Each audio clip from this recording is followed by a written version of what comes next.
41. Honest Vade liked the Weasley twins. They were the kind of people who tried to bring joy to others even in the worst situations. At first, he had only meant to stop them from tempting fate, but looking at their bright faces he found himself thinking, why should he keep a secret for Lord Voldemort? Voldemort had hidden his identity because he feared Dumbledore. There was no benefit to Vede in helping him cover that up. If Vede alone knew the truth, he would be in greater danger once others found out. If the secret spread, Voldemort would be the one in trouble. Once he thought of it that way, the tangled feeling of concealing a secret cleared.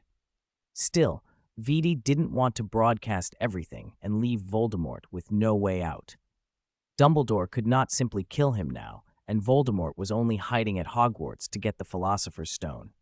If he discovered the stone was out of reach and flew into a rage, the students wouldn't stand a chance until Dumbledore arrived. Vede weighed it all, then said, "Actually," the twins' faces lit up. "Let's find a quiet place to talk." Aside from his own dormitory, the Umbrella House was one of the safest places Vede could think of.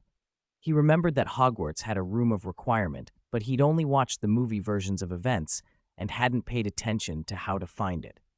He'd been looking intermittently for 3 months without success. To avoid a scene like in the films, important secrets whispered with eavesdroppers lurking behind, Vede led them to the Umbrella House. The holidays were approaching, and everyone's study enthusiasm had dipped. Inside the Umbrella House, there were only 2 people: Hermione, almost buried beneath piles of books, looking thoroughly overwhelmed, and Ryan, who had brought a stack of wood and was making new targets. "Wow, is this your secret base?" Fred poked his head in first and looked around. Another redhead appeared beside him, grinned at the mess, and called out, "Hello there, Miss Know-It-All." "Oh, I'm not doing well," Hermione said bleakly. "Does anyone know who Nicholas Flamel is? He isn't in great wizards of the 20th century or notable contemporary magical personalities. I can't find him in major discoveries in modern magic or studies on recent wizardry development either. I've almost gone through 100 books. Was he never written about?" Everyone froze. Then they all said at once, "What are you talking about, Hermione? Of course Nicholas Flamel is in books."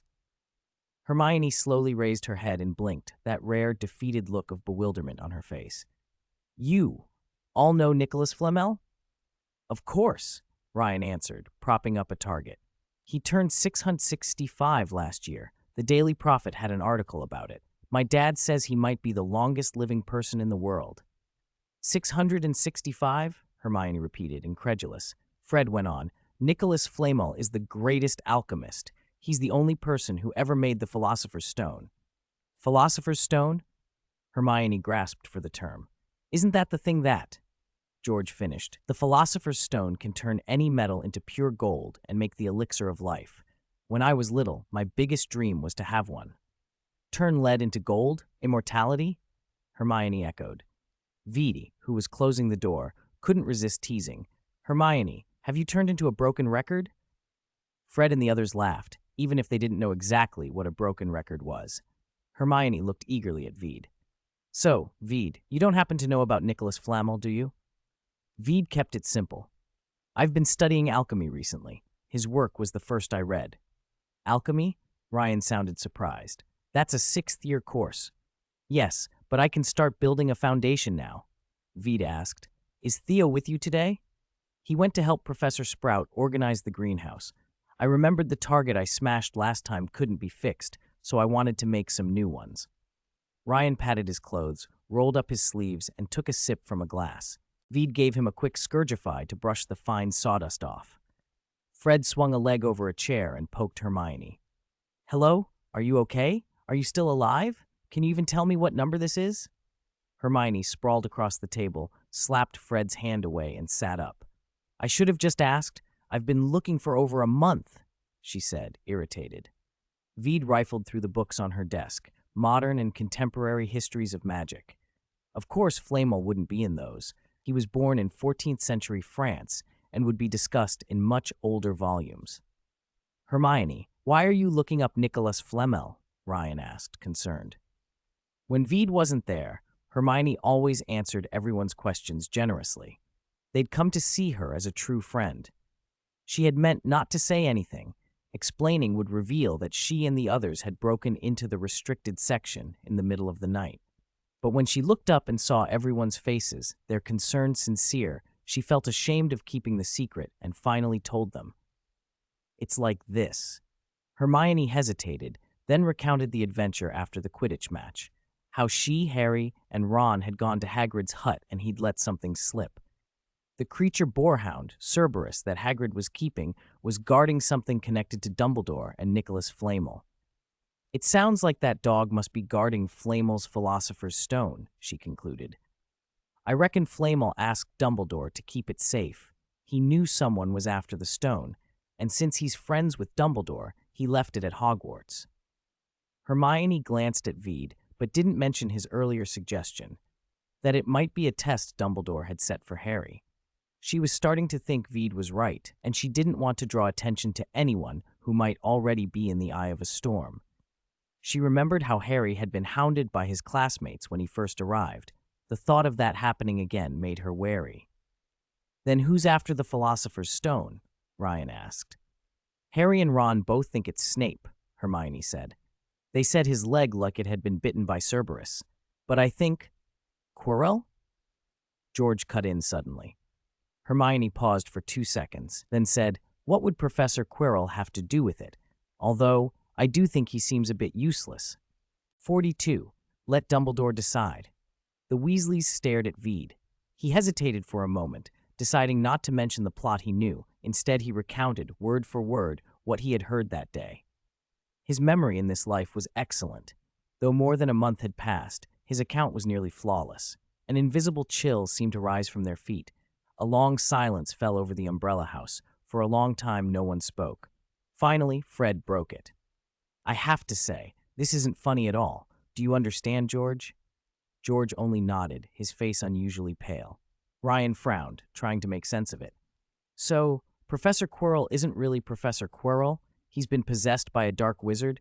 He wants to kill Harry Potter, our defense against the dark arts teacher, a Death Eater? He looked around, as if expecting someone to leap up and shout, Got you! Ha! But no one did. Ryan sat down heavily at the table and, after a moment, said with forced hope, Should we go find Professor Dumbledore? All Death Eaters are afraid of him. If Dumbledore acts, he can. Hermione shook her head slightly and whispered, No, you don't understand, Ryan. He stepped over my corpse and became a big star. Think about that line. Who else would say something like that? The color drained from Ryan's face little by little. He clenched his fists, his whole body trembling. But it's impossible. He's already dead, isn't he? Everyone knows he's dead, killed by Harry Potter. He stopped as if he'd bitten back the rest. Hermione looked at him with pity. She could tell he already believed it, but couldn't bring himself to admit it aloud, as if refusing the name might somehow keep it from returning. There was nothing to mock in that. She felt the same shiver herself. Hermione had been born in the Muggle world and, before she ever set foot in the Wizarding one, had devoured books about it. She knew better than most how many horrors he who must not be named had committed. Before he vanished, his power had been at its height. A terrifying shadow had hung over the British Isles, and even Dumbledore was said to be wary of him. People spoke in hushed tones that the person Dumbledore feared most was precisely that man. The war had never reached Hogwarts, but even Dumbledore had been unable to stop the steady deaths. Hermione had grown to fear him deeply. When she tried to form the name, it felt like it might awaken some monstrous thing. You know who, she said finally. If you know who is really possessing Professor Quirrell, we should tell Dumbledore. V, why didn't you go to Dumbledore right away? Veed considered. Perhaps because I find it hard to believe Dumbledore didn't already suspect. Fred nodded. Dumbledore must have noticed something odd about Quirrell, but he hasn't done anything yet. George spoke quietly, almost grim. He knows everything. But what if? Hermione cut in. What if Dumbledore only suspects and is still looking for proof? He might think Quirrell's just taken up the dark arts, not that you know who is inside him. We should find Dumbledore, tell him what we know, and let him decide what to do. Of course, Ryan said. That's what we should do. Then let's go now. Fred pushed himself up. I saw Dumbledore in the Great Hall at dinner. He must still be at the school. Hermione hesitated. Should we tell Harry? I mean, you know who wants to kill him. Harry should know where the danger is. Veed shook his head. Just as you said, Hermione, let Dumbledore decide. Hermione thought of what Veed had said about the test and nodded slowly, worry in her eyes as if afraid Harry might be killed on the way to find Dumbledore. They moved into the corridor. Veed took out a shiny silver whistle and blew. The sharp, urgent sound sliced through the air. In a moment, an owl unfurled its wings and flew from the west tower through the window to land neatly on Veed's outstretched arm. Cool, Fred breathed. The owl, Ava, cocked her head and hooted twice. Veed rolled the note and let Ava take it gently in her beak. Deliver this to Professor Dumbledore and bring his reply back to me. Ava blinked, then flew off. They watched her circle once, then head for a window on a small spire and disappear. Hermione bit her finger, anxiously. Do you think Dumbledore will take our note seriously? Maybe I should have written more, been clearer. They didn't have long to wait. A minute or two later, Ava returned, flew to Veed, and dropped a folded reply onto his palm. In long, looping script it read, Welcome to my office. The password is Treasure Trove Sunday. Treasure Trove Sunday? George muttered. I don't think I've seen that dessert in the Great Hall. Fred chuckled. It was at the end-of-term feast last semester. What were you doing then? Oh, right. You slipped a bottle of cockroaches onto Montague, making him think they were the cockroaches he'd bought himself. George grinned at the memory. He hasn't dared eat cockroach clusters since. Wait, did you nick my sundae? How can you say I nicked it? Fred protested. I took it openly. You just didn't see. They bickered on the way to the headmaster's office and ran into Michael coming down from the Quidditch pitch. He joined them without anything seeming amiss. A grotesque gargoyle squatted at the entrance to the office. Fred dodged a pretend strike from George, bounded forward, and called, Treasure Trove Sunday! The gargoyle leapt aside and the wall behind it swung open, revealing a spiral staircase that climbed out of sight. One by one they entered, and the wall sealed behind them. The stairs wound higher and higher, and Veed, unused to wizarding architecture, marveled inwardly. Escalators were common in the Muggle world, but he had never seen anything like this in the magical one. Why mimic Muggles here? Elevators always appeared where the headmaster needed them. They grew a little dizzy from the turns. At last, they reached a gleaming oak door with a brass knocker in the shape of a hippogriff. This was Dumbledore's office. 43. Dumbledore Fred strode forward and knocked. The heavy oak door swung open without a sound. Dumbledore's office was marvelous. Portraits of former headmasters and headmistresses hung on the walls, some dozing, some watching with interest, and a few merely empty frames. A long table, crowded with curious silver instruments, rotated and let off tiny wisps of smoke. The sorting hat slept on a shelf, emitting a faint snore. On a tall gilded perch by the door sat an exceptionally beautiful bird. Its feathers were gold and red, a little sparse in places but still dazzling, and its bright eyes regarded them all with alert intelligence. Oh my, Hermione breathed. It's a phoenix. I read in a book that Professor Dumbledore has a real phoenix. Albus Dumbledore sat behind the desk, half-moon spectacles perched on his hooked nose, wearing a deep purple robe embroidered with irises. He looked at them all gently with pale blue eyes. Welcome, children. I hope my office hasn't bored you. How could it? This place is fascinating, Professor. Fred answered, bold and lively. Dumbledore chuckled. You said in your letter that you had something very important to tell me? You may speak now. They exchanged glances, urging one another. Hermione shrank back. She, too, had broken a rule and was reluctant to confess. At last, Veed stepped forward, forced to repeat the conversation he'd overheard. One after another, the others filled in details and offered their guesses. Michael's face paled as the seriousness of the situation settled on him. He hadn't expected them to be summoned to the headmaster's office over something so grave. Dumbledore listened patiently and, showing no surprise, let his penetrating gaze fall on Veed. When you overheard that conversation, are you sure he didn't notice you? Dumbledore asked. I used a flame charm beforehand, so I don't know if he detected any trace of that, Veed explained. When Professor Quirrell entered, I hid. From the angle of the window, he couldn't see me. I made sure I was completely quiet. I didn't use any further magic, and I didn't carry any noticeable scent.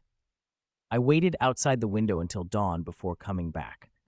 On my way, I passed Griffith's portrait and Professor Mori. Later, in defense against the dark arts, Professor Quirrell paid no special attention to me. His attitude didn't change. Dumbledore nodded. For now, it seems he hasn't discovered you. But remember this. From now on, try not to think about the matter, and do not make eye contact with Professor Quirrell. Do you understand? Veed nodded, silent. Professor? Ryan couldn't help asking. Aren't you going to confront him? He doesn't know he's been discovered. Not yet, Mr. Carrow, Dumbledore replied patiently. I have noticed worrying changes in Professor Quirrell since term began, and what you have brought me confirms my worst suspicions. But now is not the time to expose him. Rest assured, I have entrusted someone very reliable to watch him, and I will do everything I can to keep the students safe. So, Professor, is he really? George began softly. I believe so, Dumbledore said. Lord Voldemort has returned to this school in a state no one could have imagined. He would not have expected a few children to see through his disguise. He tends to underestimate those who are not powerful. Your actions were excellent. But everyone said Lord Voldemort was killed when he tried to kill Harry as a baby, Fred blurted. He was grievously wounded that night and disappeared from view, Dumbledore said. But I have long believed he did not truly die. He is in a rare condition now, one in which even the killing curse cannot easily finish him. Fred looked confused, but Dumbledore did not elaborate. Hermione tried another question, cautious. Professor, may I tell Harry? I don't think so, Miss Granger, Dumbledore said with polite firmness. Given that Voldemort murdered Harry's parents, it would be unwise to tell him his enemy is here in person. Harry would not be able to handle it with the calm and reason you have shown. More, it would place him in great danger, so you must keep this to yourselves, especially from Harry. Can you do that? They all nodded. But you know who still wants to kill him, Fred protested. Shouldn't Harry leave the team to keep him safe? Oliver Wood would be distraught, George said with a forced smile. He says Harry is the best seeker he's ever seen. He's counting on Harry to win the cup. Dumbledore folded his hands and smiled. I do not think one should give up the joys of Quidditch because of covetous eyes in the shadows. No, Harry need not leave the team. I will ensure his safety. Relief washed over the Gryffindors at Dumbledore's assurance. Who could be more dependable than Dumbledore? They rose to leave, but Ryan hesitated and stopped at the door. Professor Dumbledore. Yes? One more thing. He faltered, then forced himself on. Professor Quirrell, what will happen to him after you drive you-know-who away? Will he be all right? For the first time that afternoon, Dumbledore's composed expression shifted. He looked long and kindly at Ryan, whose eyes grew wet. I'm afraid not, child. Ryan's face went white. Lord Voldemort did something to him to attach himself to him. Very terrible things. They formed a wicked symbiosis. When Voldemort leaves, Quirrell will not survive. The room fell silent. To 11-year-olds, the idea that someone, a person they knew, however flawed, was irreversibly heading toward death was suddenly very real and very sad. Your sympathy for him, even a desire to save him, is a noble thing, Dumbledore said softly. Then his voice hardened a little. But when Quirrell sold his soul to Lord Voldemort out of greed and ambition, this was the foredoomed outcome. They left the headmaster's office with tangled feelings. Dumbledore really does know everything, Fred said. Did you see? He wasn't surprised at all. It's hard to imagine, Ryan said. We're only in first year, and we're already dealing with things like war, you-know-who, death. I thought those things would be far away from us. And Professor Quirrell, I heard he used to be very good. They stood in the corridor. Outside, the grounds were silver with snow. Younger students shouted and threw snowballs in the yard, Harry and Ron among them. Hermione looked back at Harry with something like a mother's concern. Dumbledore is right, she said quietly. We shouldn't tell Harry. That weight would crush him. Don't talk about it, Veed reminded them. Remember Dumbledore's words. Try not to think about it, and don't make eye contact with him. It's best to stay away. Hermione nodded. Michael glanced at Veed as if he wanted to say something, then changed his mind. It was only later, back in the common room, that Michael slipped away from the others and, avoiding everyone's eyes, murmured, I thought you might resent Dumbledore. He knows everything, and yet he lets students be in danger. You almost died, Vide. 44. The first alchemical work. Vide suddenly turned to look at Michael. Michael looked at him strangely. Haven't you ever thought of asking him about it?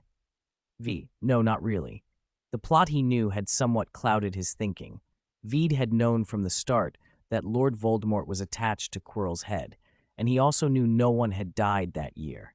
He carried the confidence of a transmigrator and a prophet in his heart, with a bit of a game-like detachment. When he first discovered Voldemort's secret, he blamed only his own carelessness and didn't blame anyone else. Under Michael's gaze now, he reevaluated the whole thing from beginning to end. His own thoughts, what Dumbledore might have considered, and the final fates of the people in the plot. He still couldn't bring himself to question or resent Dumbledore. Why? Michael asked, puzzled. He's the headmaster. He should protect us. And what would I gain by questioning him? Vide replied seriously. To make Dumbledore repent? Or to make him apologize to me? What use is that? Would resenting Dumbledore make us any safer in the future? Michael was speechless. Dwelling on what has already happened is pointless, Michael, Vide finally said. Shouting at the only person who can protect us, questioning him, resisting him, that would be even more foolish. Only those who are favored can act without fear. Since we aren't favored, we should be even less indulgent in venting our emotions. Michael was quiet for a long time, then asked softly, Don't you feel wronged? No, Vide said. If there's one lesson I've learned from this, it's this. First, don't put all your hope in others. Second, only those with power can do as they please. Third, when you can't beat someone, you have to endure it. This is how the world is, always has been. Vide spoke to Michael with cool reason, but he was not completely unaffected. Several nights, waking in the dark, a green light, death's color, would flash through his dreams, sometimes accompanied by the hideous, cruel voice of the noseless, bald thing. In the later hours, he would lie staring at the stars painted on the ceiling, unable to sleep, and eventually get up to read. He began to spend more time on study and on alchemy. In the last week before Christmas, Vede finally finished his first alchemical work. On pale yellow parchment, golden lines formed extremely complex, perfectly regular geometric patterns, inner and outer circles slowly rotating at different speeds, ancient runes flashing with golden light in turn. Vede could clearly see the trajectory of magic flowing inside it and how the spells operated. He could even vaguely sense where adjustments were needed and which materials needed replacing. After a while, his eyes felt dry. He closed them to rest. When he opened them again, the parchment before him was just an ordinary piece of paper. After completing the work by himself, Vede's vision changed again and gained a new function. Along with the ability to see people's true names and the methods for casting spells, he discovered he could now see the magic diagrams, flow patterns, used spells, and inscribed runes inside alchemical items. It required intense concentration, a special kind of seeing that vanished the moment his attention wavered. In some ways that was fortunate, but Vede wished his golden finger would come with an instruction manual. At first he thought he might be an Auror. Nothing, not polyjuice potion, nor human transfiguration, could escape his sight. Later he thought he might be a teacher, able to give each student one-on-one guidance and raise their success rates to 90% or more. Now he suspected he was born to be an alchemist, yet he wondered, if he had never encountered alchemy, would he have ever realized his eyes could detect these miraculous things?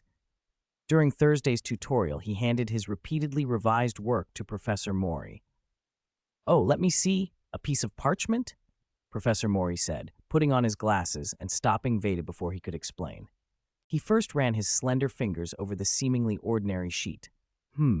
Ordinary parchment with a little mercury, stone fish oil, and mountain rat grass. None of them are particularly rare. Professor Mori murmured a spell and gently shook his fingers, tracing the magic circuits.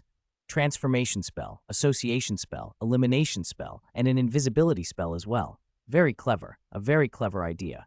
He looked at Vede with bright, surprised eyes. "You must have another identical piece of parchment, right?" "Yes, Professor." Vede smiled and pulled a self-bound notebook from his bag. "Actually, I have a whole stack." Professor Mori smiled, sat down, considered for a moment, and then wrote a sentence on the paper he held. Exceptional wisdom is humanity's greatest wealth. The strong, vigorous handwriting appeared simultaneously on the other piece of parchment, identical in content and placement. It really is, Professor Mori said, checking again. The structure of the magic circuit is very stable. Even I can't find a point of weakness. It's almost unaffected by distance and can transmit information instantly. He began to pace the room, muttering words no one could hear, his eyebrows rising with excitement. After a while, he spun around, strode to Vidi, gripped his shoulders, and cried, "Child, do you know what this means? You will change the world. This is a great invention. Merlin, it's more meaningful than all my inventions so far." "It's hard to believe you're only 11, he added. "This is a piece of parchment, but it's more than a piece of parchment. It will change how all wizards communicate. Why did no one think of it before? It's so simple, and yet so brilliant." Watching Professor Mori's shining, slightly mad enthusiasm, Vade's heart began to pound.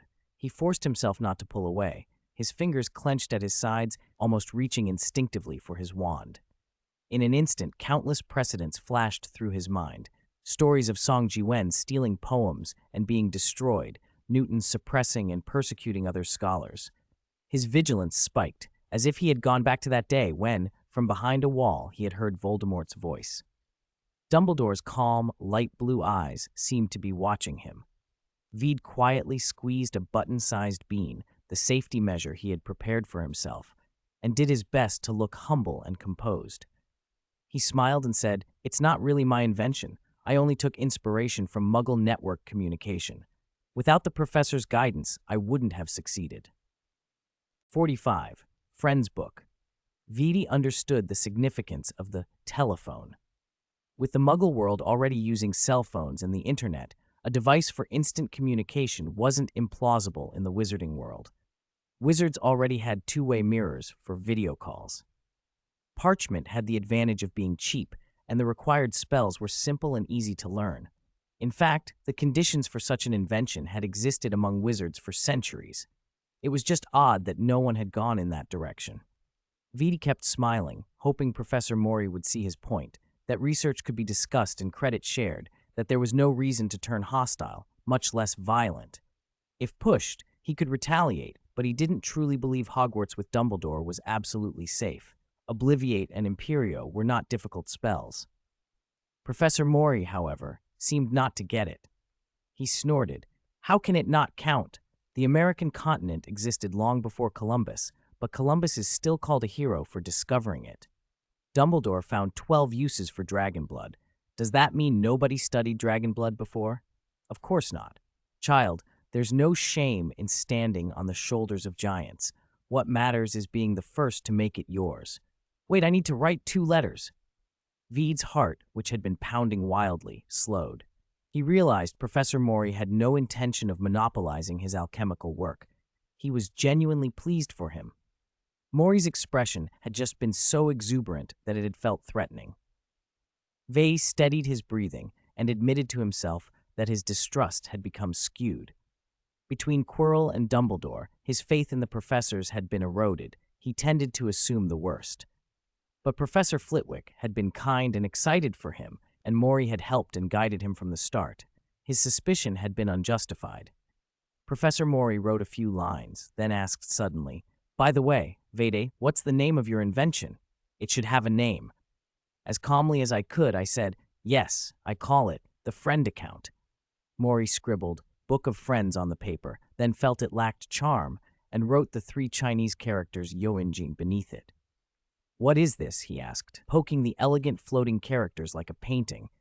"The Chinese characters for Friend Account," Vede explained, and pronounced them aloud in Chinese. Mori awkwardly imitated the sounds, thought for a moment, and smiled. "Good, that can be your unique mark."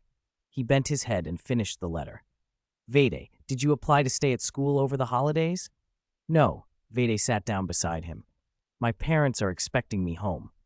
On the 3rd day after Christmas, I'll host a small party at my home. Save that day," Professor Mori said. "I can introduce you to some, friends who will be very helpful." "Of course, I'd be delighted, Professor." Guilt made Vede unusually agreeable. "Also, keep your Friend Account confidential for now. Don't make it public," Mori winked. I'll have a little surprise for you during the holidays." A flicker of lingering suspicion made Veed cautious. He hesitated, then said, Actually, I plan to give them as Christmas gifts to my friends. If the response was good, I thought I might sell a few to classmates to earn some pocket money." "Oh, Veed, Vede." Professor Mori looked up, regarding him like a fond parent, and chuckled. "My child, you are still young. There are two kinds of alchemists in the world. One kind learns a bit of alchemy and works for the ministry or companies. Alchemists with a capital A, who really are just labor for capital. The other kind is people like me." He tapped his chest, then pointed at Veed. "And possibly you." Vede's eyes widened. "Surprised? Do you think this is too soon to say to you?" Mori asked, as if he could read minds. "I thought it was just a small thing. I'm only starting out," Vede admitted. Mori smiled and shook his head. "The person who invented the quill probably thought the same, yet we've used it for over 1,000 years." He sealed the letter with his stamp and sent it off by owl. Before he turned back to Vede, he added, "Small gifts between friends are fine, but selling it yourself is out of the question. Your time should be spent on more useful things than peddling or making trinkets." That evening, after Vede had finished making all the friend accounts he planned to give away over the holidays, he returned to the common room. He collapsed onto his bed, exhausted, and thought over everyone he'd met here. Quirrell and Lord Voldemort wandering through the castle, Dumbledore, who seemed to place the lives of teachers and students on a chessboard while also being this school's guardian. "Don't you feel wronged?" Michael had asked him. "I thought these things should be far from us," Ryan had said. "Dumbledore really knows everything," Fred had insisted. "Dumbledore is right. The heavy reality and hatred will crush him," Hermione had warned. And Harry Potter, the boy who lived, loomed in the background of it all. Vede covered his eyes with his hand as if trying to fall asleep. A soft pop sounded in the room, like a bubble bursting. He opened his eyes and saw the house elf Zoe standing in the center of the dormitory. "You're here, Zoe," Vede said, smiling. "Thank you for responding to my request." "Vede Grey needs help, and Zoe is happy to help," Zoe replied in a gentle voice. "But Zoe hasn't received a signal, so he came to check. Because I wasn't in danger today. Professor Mori is better than I thought," Vede said, producing a small green bean from his pocket and showing it to Zoe. Zoe held a matching bean in his hand. These were their communicators. After making the friend accounts, Vede had also fashioned these small magic beans with linking charms and transfiguration. If he squeezed his bean hard, the one in Zoe's hand would heat up. Since his encounter with Quirrell, Vede had been figuring out how to guarantee his survival. Dumbledore had his own plans, and the professors wouldn't act as bodyguards against Dumbledore's orders. The people Vede could rely on unconditionally were the house elves. Luckily, he had a good relationship with the elves responsible for Ravenclaw Tower. They could apparate to any corner of Hogwarts, and their magic could be stronger than that of some adult wizards. While they could not disobey the school's professors, helping a student escape danger did not break their duties. So Vede had arranged with Zoe. The moment his bean warmed, Zoe would come immediately and transfer him to somewhere safe. He had brought the bean to see Professor Mori, prepared for the worst. But tonight, he wouldn't need to use it. The house elf looked up at him with clear, childlike eyes. "Is Vede Grey sad?" Vede hesitated, then sighed, twirling the magic beans in his hand. "Not exactly sad. I realized my thoughts were a bit," he swallowed. Paranoid. I caught myself judging a professor who'd been kind to me, thinking the worst." "Vede Grey is not wrong," Zoe suddenly exclaimed. "Zoe?" he said, surprised. "Professor Mori is a good person," Zoe said, "but it's right for Vede Grey to stay vigilant." She nodded vigorously. Zoe knows a defense against the dark arts teacher who tried to start an inappropriate relationship with a third year and went to Azkaban. Zoe knows another who used dark arts on students and went to Azkaban too. And Zoe knows one who used students' trust to invite them to a party, then contacted dark wizards to kidnap them for ransom, Vede chuckled. "Did he go to Azkaban as well?" Zoe shook her head. "No, a spell backfired and his wand exploded. He died." "All defense against the dark arts posts are cursed," Vede complained. "They change so often, and so many of them are terrible people. Quirrell was bad too. Vide Gray must always stay on guard. I will, Vide promised. In the morning, he waved his wand to check the time. Golden letters appeared in the air, 7 a.m. It was Friday. They had no morning classes, so most students would still be asleep. Passing through the common room, he found only 2 fifth years by the fireplace. Poor seniors, he thought sympathetically. He conjured a small blue flame and trapped it in a bottle, portable warmth for the walk home. He planned to leave Hogwarts by train the next day, so he wanted to spend the morning in the library and borrow as many books as he could. After a morning among dusty stacks, he returned to the Great Hall to find Professor McGonagall and Professor Flitwick overseeing Christmas decorations. He hurried over to help. "Ah, Vede, thank you," Flitwick said cheerfully. "We must hang all those ribbons." They set to work with their wands. Colorful streamers appeared on the walls, and 12 towering Christmas trees were set up along the sides of the hall. At Professor Flitwick's direction, hundreds of candles were lit and wound through the branches, burning quietly. Flitwick sent golden bubbles that floated to and clung to the boughs like glittering baubles. McGonagall tapped the delicate ice crystals hanging from the branches and transfigured some into sparkling little animals or tiny bells, effortless transfiguration that had the students gasping in admiration. More students arrived to help, showing off their creativity. Some conjured golden stars, others proud rearing stags, and a few made toy sleighs sleighing through the Great Hall. The display earned their houses points from the professors. Of course, there were mishaps. A Slytherin boy who'd meant only to produce a few candles miscast his spell. His wand's tip exploded and left his face blackened to everyone's amusement. By the time the decorations were done, the Great Hall had been transformed into something magical.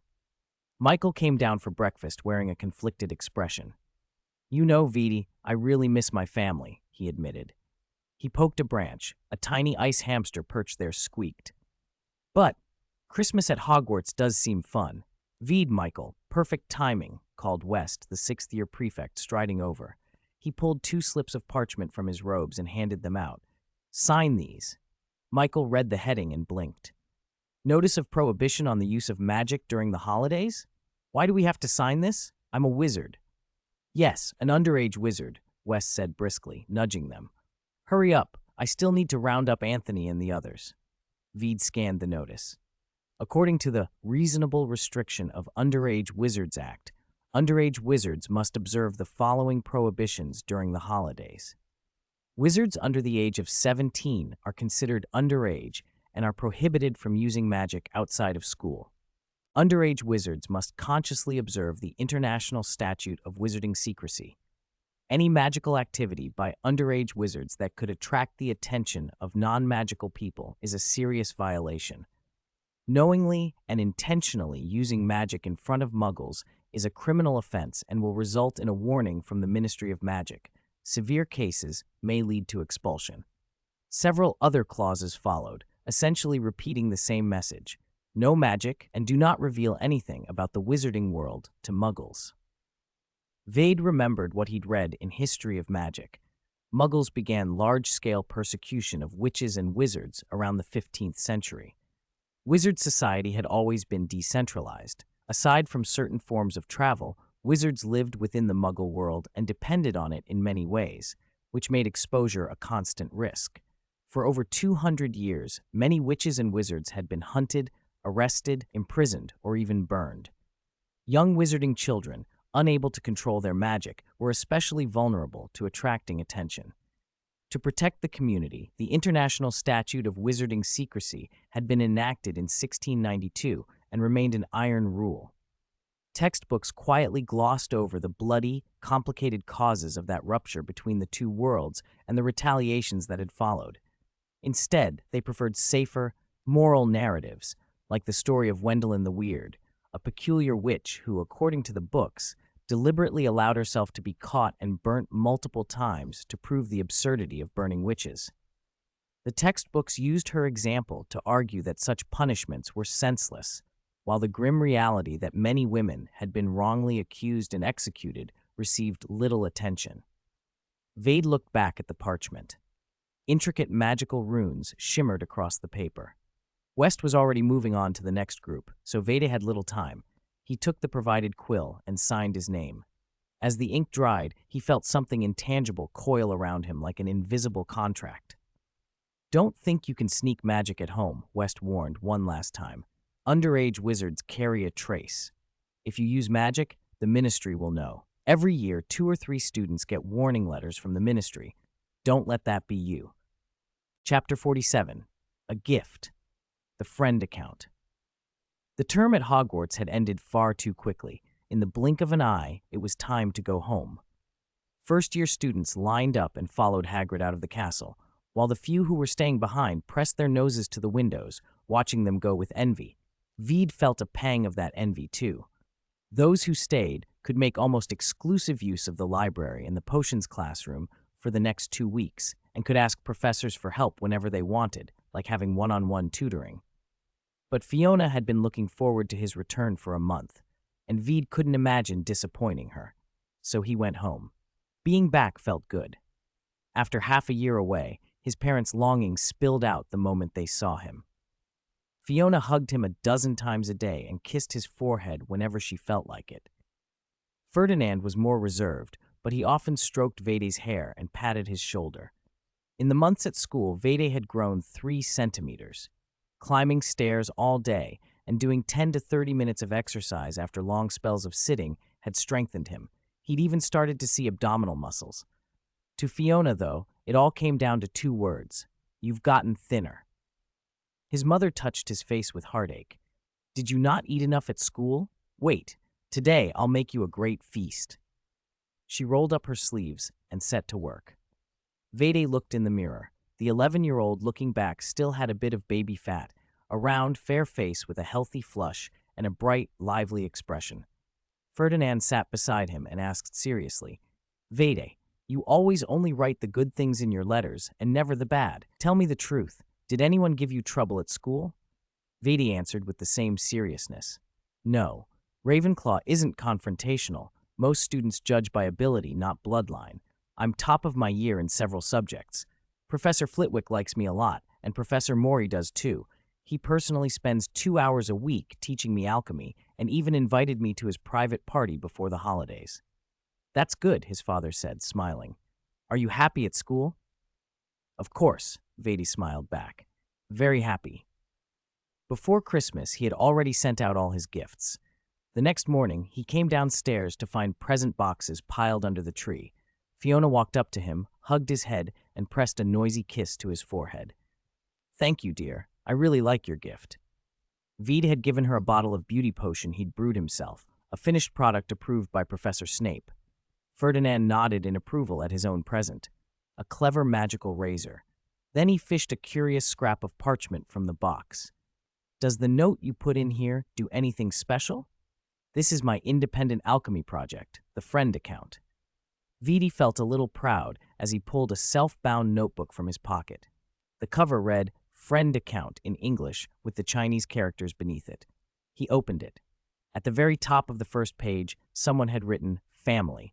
On the right, in smaller letters, it said Name, with a line to fill in. Veda handed each of his parents a quill, picked up his own, and wrote his name on the right. These 3 pages are linked, he explained. Write your name, and then whatever you write here will appear over there. He wrote a single line in the blank space beneath the header, Merry Christmas. Fiona gasped softly as the same line appeared on the parchment she was holding. Veda, Merry Christmas. Oh, now I get it. She quickly wrote her name in the top right corner and then wrote below it, Merry Christmas, baby. The same words popped up on both Ferdinand's and Veda's pages. Ferdinand grinned. It's like a forum? Veda shrugged. Sort of like the internet, only it's a piece of enchanted paper. It can't transmit sound or video, so it's not as good as the internet, but it isn't affected by anti-magic fields. So even when I'm at school, you can always contact me. More precisely, the Friend Account was a magical version of instant messaging. In an era before apps like WhatsApp or WeChat had been invented, it felt incredibly advanced. I have to say, Fiona declared, this is the best Christmas present I've gotten this year. Ferdinand's eyes shone. Better still, look at what you've learned at Hogwarts. I'm proud of you, son. Fiona immediately fell into what most people did when they discovered messaging software for the first time. She became addicted. Even though Vidi and Ferdinand sat less than 2 meters away, she communicated entirely through the friend account, tapping and watching the paper glow every few seconds. Soon more text began to appear on other pages. The second page was linked to the SSC members. Michael, hello? Merlin, I actually saw what you wrote. Can you all see what I write too? Oh my goodness, it really appeared. How did you do it? I've never seen a spell like this in any book. Hermione, it's Christmas. Don't worry about books, be happy. Vide, I thought you'd only just started studying alchemy. Why didn't you tell me you'd made something like this? I read the instructions and figured out how to use it. This is amazing, the best magical item I've seen. I'm so shocked I don't know what to say. I'll just write a sentence to prove I saw it. I accidentally fell off the sofa, and Gran thought I'd found some dark arts thing, and almost took it away. Veed's single, Merry Christmas everyone, had set off a flurry of responses. They discovered quickly that each line of text had a limited space, and any sentence would disappear about 1 or 2 seconds after being read. No more than 15 lines could be displayed on a page at once. The system enforced a speed limit, stopping messages from piling up into 999 plus unread lines. Within minutes, they were posting emojis and little shorthand forms without needing any instruction, and they couldn't stop for a while. Vidi turned to the third page. It was the house elf page, and every house elf he'd befriended had received one. They wrote cautiously at first and then poured out words of thanks. After that came pages for various professors. Professor Mori, Professor Flitwick, Professor Sprout, Professor McGonagall, and even Professor Snape left notes. Snape's evaluation was characteristically terse, barely usable. Professor Mori reconfirmed his invitation for 2 days later. The other professors praised the idea and offered to tutor Vade over the holidays. For a small, hand-bound book of enchanted paper, the friend account had turned out to be an unexpectedly big hit. After a while, the friend account conversations tapered off. Vade guessed everyone was busy setting up other chat groups. Among the Christmas presents he'd been given was not only a friend account linked to him, but also a set of blank parchments for 2, 3, 4, and 5-person chats, one of each. The professors had even added an extra stack of 10-person parchments, turning the whole thing into a thick little booklet he could jokingly call a book. In Vade's head, every Hogwarts student would have a friend account before long. They would swap parchments with friends and family, forming chat groups of every size. Maybe Hogwarts would even add a new rule: no opening your friend account during class. Violators will have it confiscated. Or students might start competing over how thick and valuable their friend accounts looked, buying blank parchments to pretend they belonged to dozens of groups. He could have sold the account and made a tidy sum, but Professor Mori had told him not to sell it for now. The path that had seemed to promise a bright future came to a halt, and Vade sighed in frustration. He put the account away and began unwrapping his other gifts. Most of the packages under the Christmas tree had come from Ferdinand's factory. Vade had spent every childhood holiday helping his father at the toy shop. He'd grown up sensible, bright, and charming, and many of the old employees were fond of him. Even after 6 months apart, they still sent presents: popular Muggle toys, beautiful pens and notebooks, children's books. A few parcels were from Muggle classmates, simpler things: candy, greeting cards, and small toys. These were the sorts of gifts he got every year, and of course he'd already sent back equivalents in advance. The Wizarding World gifts were different. Unlike Vade, who tended to give everyone the same thing, the presents he received were almost all books. Professor Mori had given him a handwritten alchemy notebook, which Vade put away carefully, planning to study it after dinner. Professor Flitwick gifted him a copy of the Book of Spells, a volume you needed a professor's permission to borrow from the Hogwarts library, and Vade intended to find time to read that over the holidays as well. Michael sent Fantastic Beasts and Where to Find Them. Hermione gave him Alchemist. Padma sent Gilderoy Lockhart's Wandering with Werewolf. Theo's gift was the oldest magical plants in the world. Ryan gave The Beauty of the Starry Sky. Neville handed him Mysteries of Transfiguration. Apparent lie, his reputation as a book lover was well established. Everyone, without coordination, had chosen books for him. He was going to be very busy this holiday. Meanwhile, in the principal's tower, Dumbledore woke to find the shoes by his bed buried in presents. He'd been a professor at Hogwarts for nearly a century, and countless witches and wizards had been his students. A good 80% of the magical community in these isles could claim him as a teacher. He was president of the International Confederation of Wizards and chief wizard of the Wizengamot, titles others used to call him the greatest wizard of his age and the best headmaster Hogwarts had ever had, though Dumbledore himself paid little mind to accolades. Still, wizards from around the world liked to keep friendly relations with him, and every Christmas the gifts piled up in his tower. Fortunately, the undetectable extension charm in his office was excellent. Without it, the room would have been flooded with parcels. Unwrapping them filled his first week after Christmas, and he rather enjoyed the task. It wasn't the monetary value he cared about. The fun came from seeing the growth of former students, the wishes of friends, and the occasional little surprise, a jinxed trinket, a harmless prank. People who didn't know him well sent books, muggle or magical, many of which he'd already read, but which he accepted gladly. People who knew he had a sweet tooth sent sweets, cakes, chocolates, cockroach clusters, fizzing whizbees. Others hid potions among the pastries. Figuring out how to neutralize them was a pleasant puzzle. And sometimes, people who never contacted him at any other time would send something small, a scrap of paper, a leaf, a pair of sheep-scented woolen socks, and Dumbledore treasured those tokens most of all. He was in the middle of opening a box half his height when an owl swooped through the window and dropped a small parcel onto his lap. Did someone remember him and send a belated gift this morning? Dumbledore set the large box aside and opened the smaller parcel first. Inside there was only a piece of parchment and a long, thin slip of paper. The slip bore a short note. Dear Albus, this is the work of my student, Vita Gray. I share my joy with you with immense pride. Wish you well, Maury. Dumbledore was puzzled. The parchment itself was blank. He unfolded it and checked both sides. Nothing was written on it apart from Professor Maury's name on the slip. He was about to cast a spell to examine it when someone else appeared in the hall. Phileas Flitwick stood in the doorway, clutching a similar scrap of parchment, and beamed, "Oh, Professor Dumbledore, this is mine. I always knew he'd do something extraordinary, but I didn't expect it so soon. He's only been studying magic 3.5 months?" "Vita Gray?" Dumbledore repeated, curious. Flitwick only chuckled and drifted away, humming. Dumbledore glanced down at the scrap Flitwick had handed him. There was nothing on it except Flitwick's name. Pomona Sprout followed with the same sort of piece. "I thought, who else would I give this to besides you?" she said softly. "I await your contact at any time." Minerva McGonagall arrived next.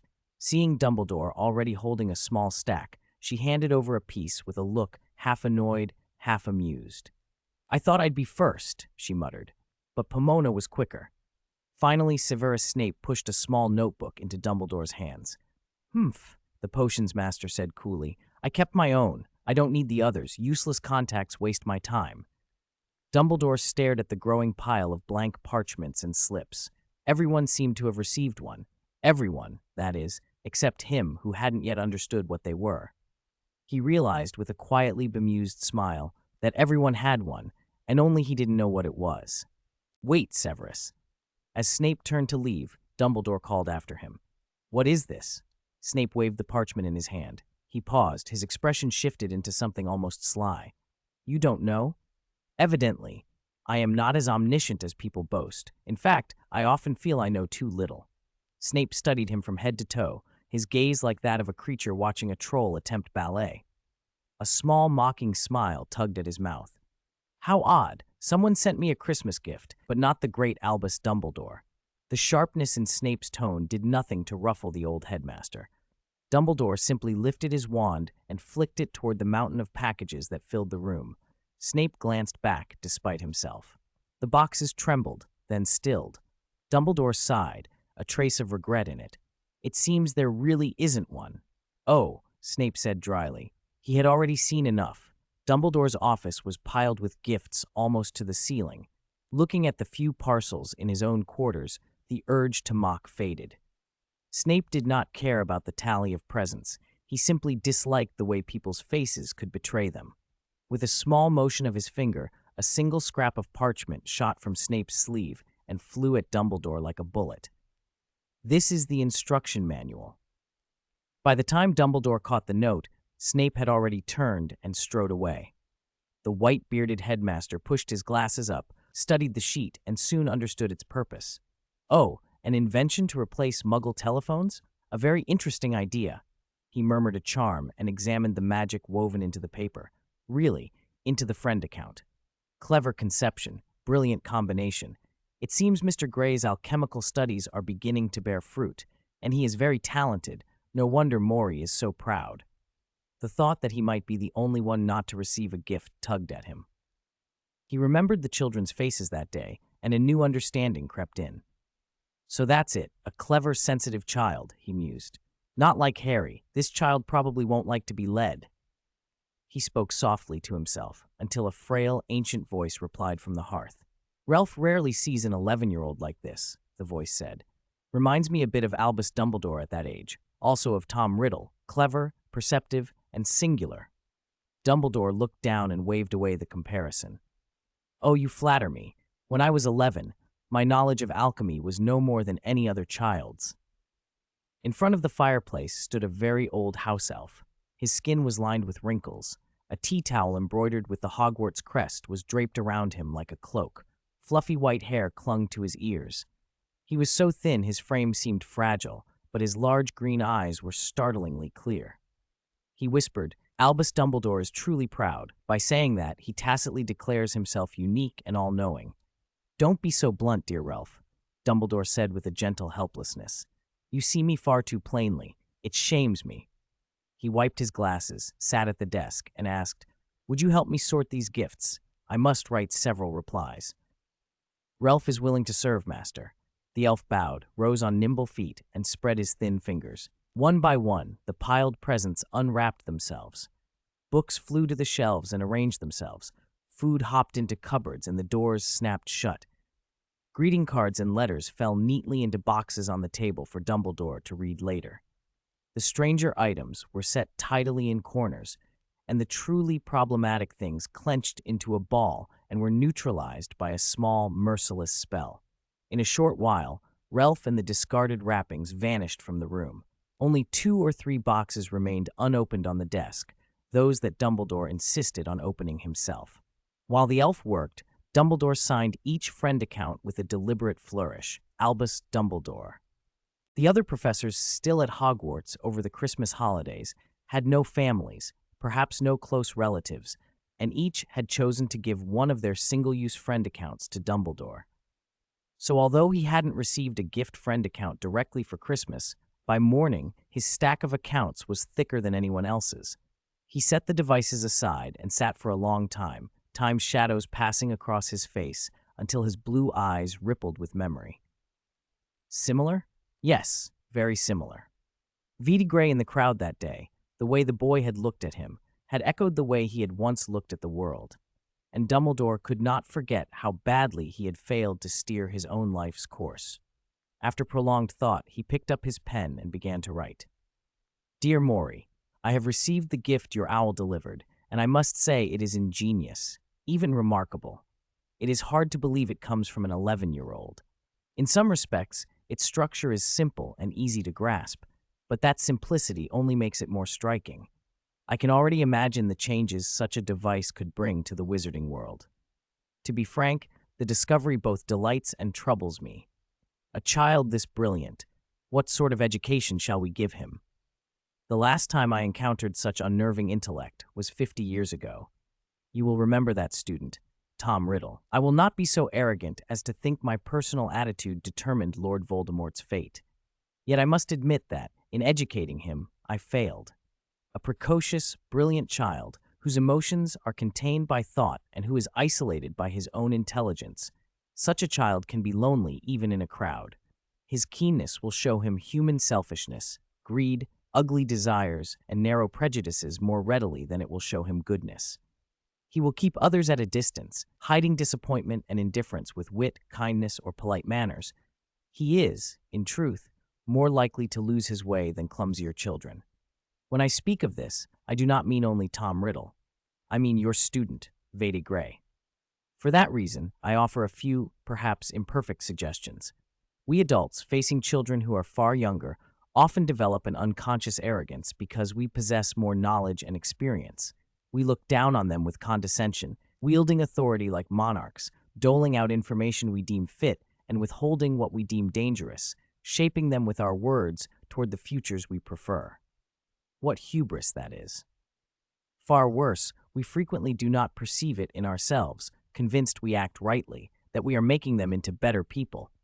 I cannot say such guidance is always wrong. Children's thoughts are immature, their actions sometimes reckless. Without proper direction, they can harm themselves and others. But for a student like Veda Gray, ordinary instruction may have the opposite effect. If I have learned anything from years of failed teaching, it is this. Love is the most difficult and the most powerful magic in this world. It is mysterious and unfathomable, yet it can change everything, determine everything. Chapter 50. Dress Robes. On Christmas Day, the Gray family shared a grand meal, watched a musical, and took a lot of photographs with an old-fashioned camera Ferdinand had given Veda as a present. Fiona's gift was the developing fluid. This camera came from Diagon Alley, Ferdinand said with a smile. They said it'll work fine at Hogwarts. You can record your school life properly. The owner of the ice cream shop in Diagon Alley told me that if you use the proper developing fluid, the people in the pictures will move. Fiona said, eyes bright. So what are we waiting for? Let's develop them today.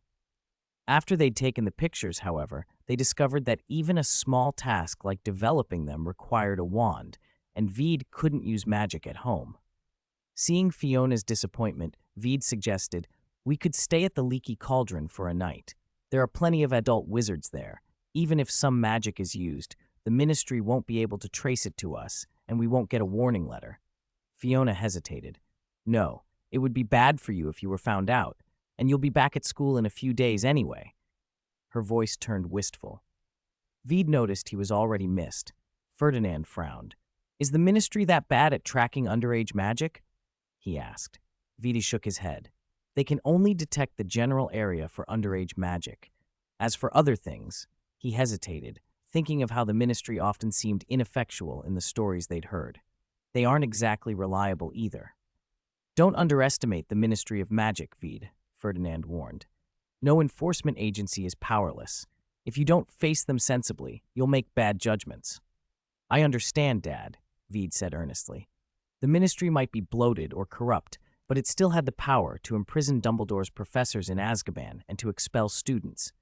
Incompetence often made those in power more dangerous, not less. The next morning, the Greys were up early for a full day in Diagon Alley. First on the list was Gringotts, where Ferdinand produced a heavy bag. Goblins don't like paper money, he explained. With paper, you can only change up to 20 galleons. Coins have a higher limit, but gold has no limit.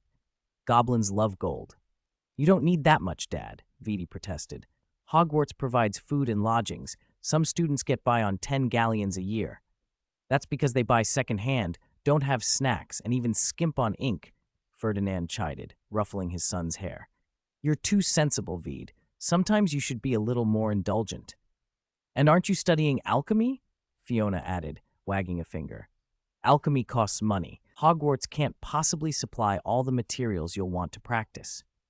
Veed pursed his lips and, suddenly and a little awkwardly, said, Thank you, Dad, Mom. I love you. He'd always been reserved. Saying, I love you, didn't come easily. The words caught both his parents pleasantly by surprise. They exchanged a smile. We love you too, sweetheart, Fiona said softly, and from then on she held his hand tightly. After changing their money, Ferdinand slipped away for a while. Fiona and Vey went to Madame Malkin's robes for all occasions.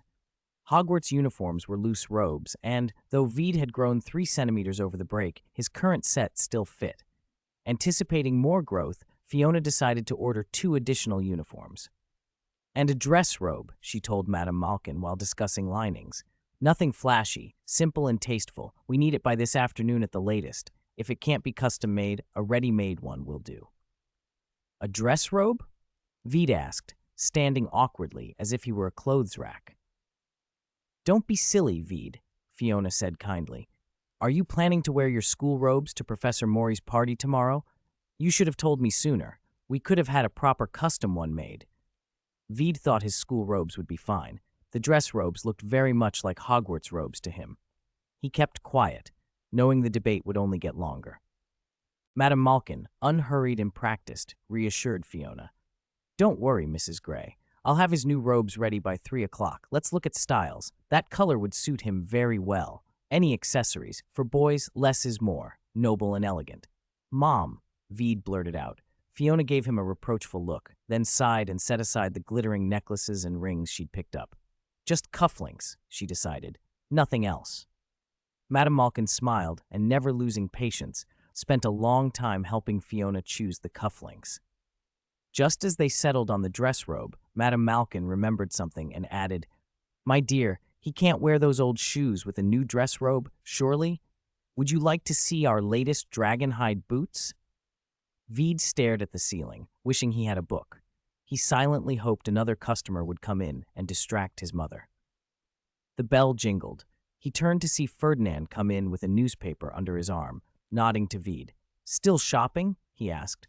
Not yet, Veed admitted. We're choosing shoes. He bit back the urge to complain to his father. Measurements taken? Ferdinand asked. They were done when we came in. That's good, Ferdinand said. Fiona, take your time. Veed, come with me. I'll take him to get a few other things. You can wait here with Madame Malkin once the clothes are ordered.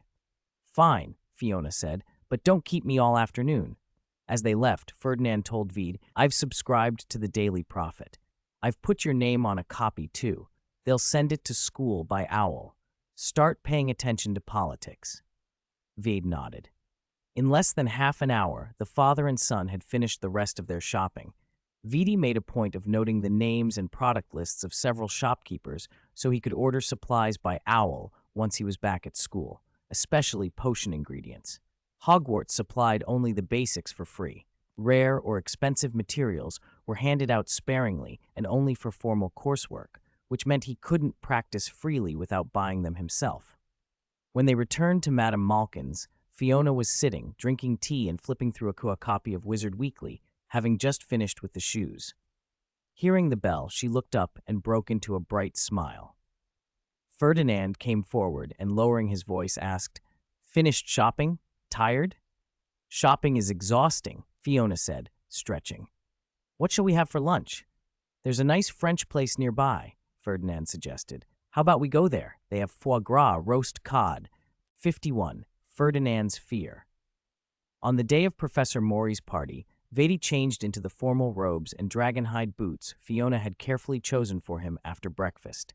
He stood in front of the mirror while Fiona circled him, fussing with the details. So handsome, darling, she kept exclaiming in an exaggerated voice. You'll be the most dazzling child at the party. Seriously, why don't you wear the necklace I picked out? The bow and arrow pendant is so cool. Everyone will be green with envy. No, Mom, I'm not 3 anymore, Veeda replied, firm. Fiona sighed. You didn't want to wear it when you were 3 either. Then I'm even less likely to wear it now that I'm 11. Ferdinand kept glancing at the clock, then toward the door.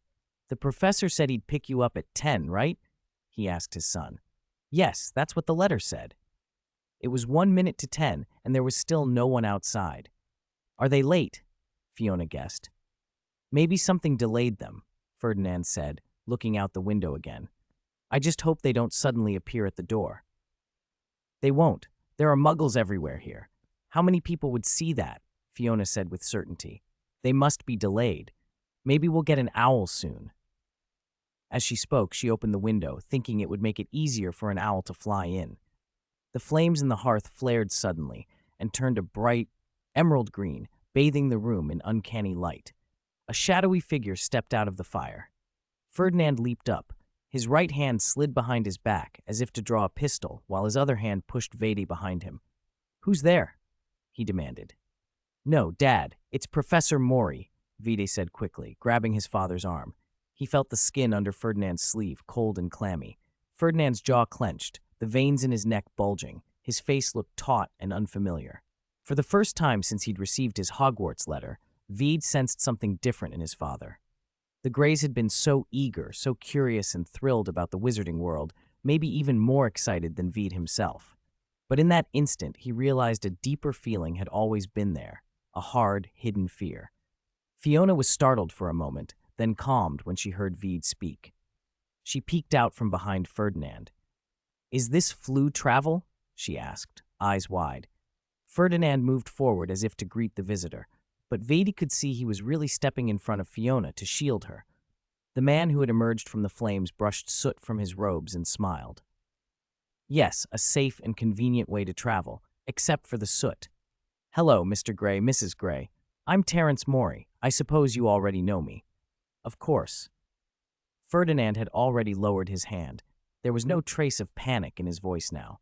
"Welcome, Professor Morey. I apologize. Our fireplace hasn't been properly cleaned in over 2 years." Fiona poked her head out from behind him. "Can we travel by fire too?"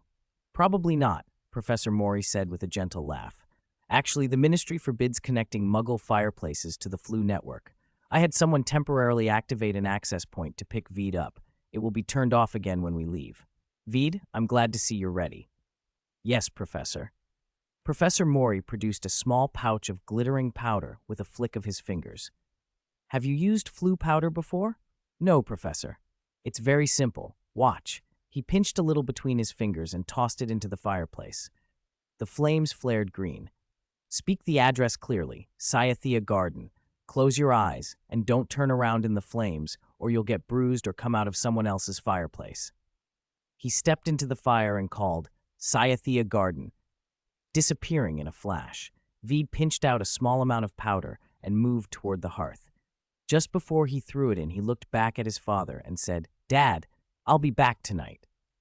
Ferdinand's Adam's apple bobbed. He wanted to say more, but restrained himself. "Follow your professor. Don't pick fights." "I understand," Veed said, earnest. Fiona put her hands on her hips and pretended to be offended. "Only saying goodbye to Dad, not to Mom." "How could I?" Veed smiled and hugged her. "Goodbye, Mom." He threw the powder into the flames. The air filled with green light. He forced down a prickling fear and stepped into the hearth as if it were routine. The flames felt like warm breath around him. Through the shimmer, he caught a last glimpse of his father's face, an expression of unease, as if their familiar home had been intruded upon by strangers. "Cyathea Garden," he said clearly, meeting Ferdinand's gaze. The living room vanished. He spun through the emerald fire, fireplaces flashing by in a dizzying blur. Veed shut his eyes. Just as his stomach lurched, the spinning stopped and strong arms steadied him. "Not feeling so good, are you?" a deep voice asked. "First time on the Floo, I take it?" The man who had caught him was very tall, nearly 2 meters, with a broad, solid build and a face that looked fierce at first glance, but his expression softened as he bent to help Veed. He offered a glass of water.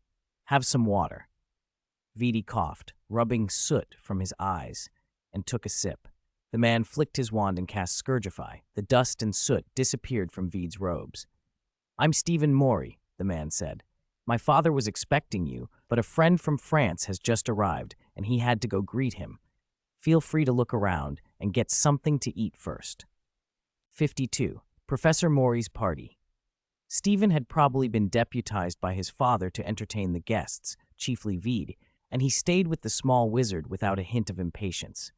The striking height difference between them amused everyone who saw them. Now and then, someone would glance over and laugh. Stephen pretended not to notice and led Veed on a tour of the Cycad Garden. The garden was immaculate. Pale yellow long tables were laid out with foods and drinks for guests to help themselves. The party circled a fountain, at the center of which stood a merperson statue, the kind said to be breathtakingly beautiful, with a graceful figure and a shimmering tail that seemed to sing. Along the stone balustrade, small dancer statues spun endlessly, scattering little golden spheres of light as they twirled. Veed reached out and touched one. It popped like a bubble, leaving a faint coolness on his finger. The lawn around them was freshly mown, a lush green carpet. Beds around the fountain were crammed with competing blooms, so vibrant that flowers which normally only appeared in spring and summer were in full display, regardless of the season. On either side of the path rose tall trees with umbrella-like canopies, cycads, which gave the garden its name. Stephen spoke proudly about them. Their lineage went back at least 200 million years, earlier than dinosaurs, true living fossils. The Mori household even employed a house elf specifically to tend the cycads. Halfway through the tour, a paper crane fluttered over and opened its beak to project Professor Mori's voice. "Stephen, bring Vede to the small stone platform." "Right."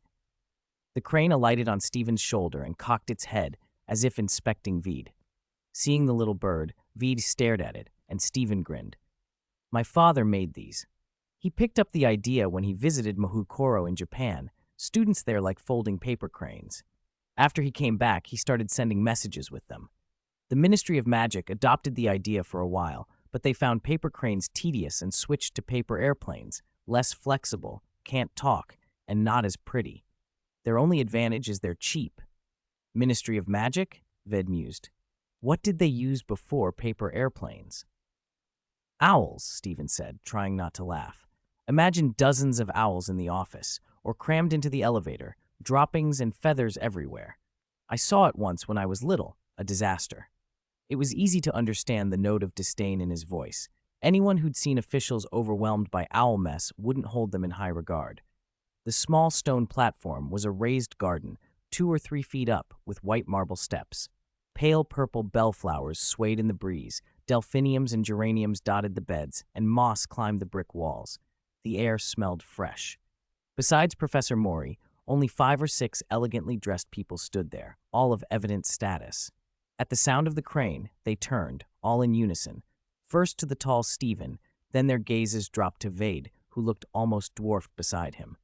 "Oh, Vade, my child," Professor Mori said brightly, ignoring his actual son, as he clasped Vade's shoulder and led him toward the group.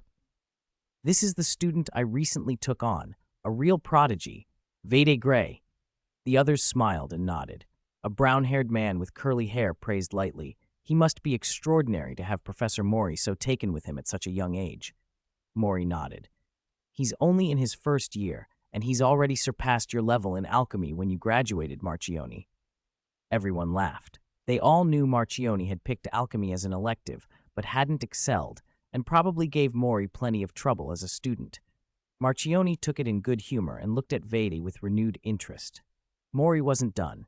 He taught himself the entire contents of the magic phonetic table, the magic rune collection, the runes dictionary, and ancient runes, a simple introduction, in just 2 months.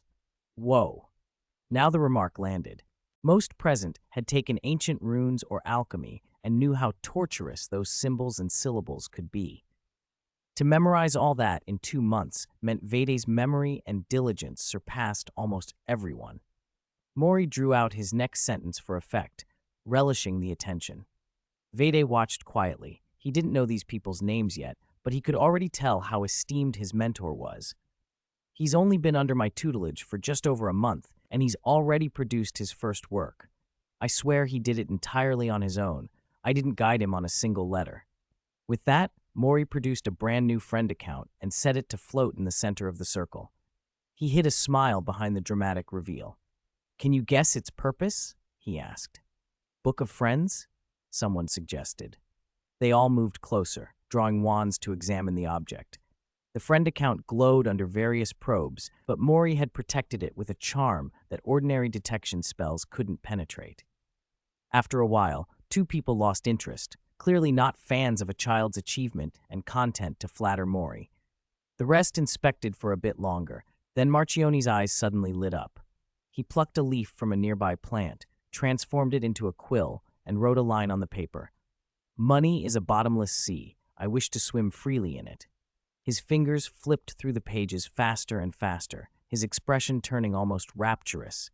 The others' curiosity shifted into astonishment. They found themselves swallowing hard as their interest deepened. Professor Mori smiled in a way that said, everything was under control. Chapter 53, Stephen's Ideal. "No, sir, that number won't do. It's a bit too much. Professor, please, think of my situation. Business is slow right now. Can't we meet halfway?" The cleverness is only in the idea. In practice, it's very easy to copy. You know how rampant piracy is. If the price is too high, everyone will buy fakes instead. I won't make much either. Two-way mirrors and flue powder can do the job just as well. It might not be as popular as you think. We're only testing the waters. No one knows how it will sell. If your asking price is inflated, I'll have to pass." They crowded around Professor Mori, each voice pressing him from a different angle. When Marchioni started tossing out figures, Vedi finally understood. Professor Mori wasn't just selling a device. This was a product launch for his friend account patent. No wonder he hadn't let Vede sell anything himself at Hogwarts. If the design leaked early, it might have never reached this point. And Vede's small-scale dormitory operations could only fetch pocket money compared with the reach of these wizards. Anyone in the little garden could be called the head of a multinational corporation. With the Floo network and port keys, wizards can cross borders far more easily than muggles. The undetectable extension charm makes logistics basically free, so even transcontinental trade is trivial. Vede watched as Professor Mori argued with them over licensing fees. Someone proposed buying the patent outright for 100,000 galleons. Professor Mori almost laughed him out of the garden. Another raised it to 200,000. Professor Mori still refused. He would only sell usage rights. Their flattery vanished. Negotiations turned meticulous, some pestering, some nitpicking, some feigning surrender, others leaning on sentiment. Professor Mori was unmoved, like a stone pillar in a current. He had started with an almost absurd price, then bit by bit lowered it, always emphasizing the friend account's benefits. Fast, convenient, inexpensive, something wizards everywhere would buy repeatedly. "Do you understand how elegant and stable its structure is?" he kept saying. "Counterfeits simply won't have the same stability. Try a transfiguration beyond 50 meters, fake versions will fail. They can't transmit complex information." When none of them could sway him, one impatient buyer even tried to sidestep Mori and address Vede directly. Vede only smiled and said nothing, shrinking closer behind Professor Mori. He was 11. There was no need to act overly cunning. He could leave the heavy decisions to the adults. Besides, he knew his limits. If it had been only him, he might well have accepted that 100,000 galleon buyout earlier. Before this, his grandest ambition for the friend account had been to make a few hundred or 1,000 galleons selling to classmates, manufacturing units in his dormitory like a factory line.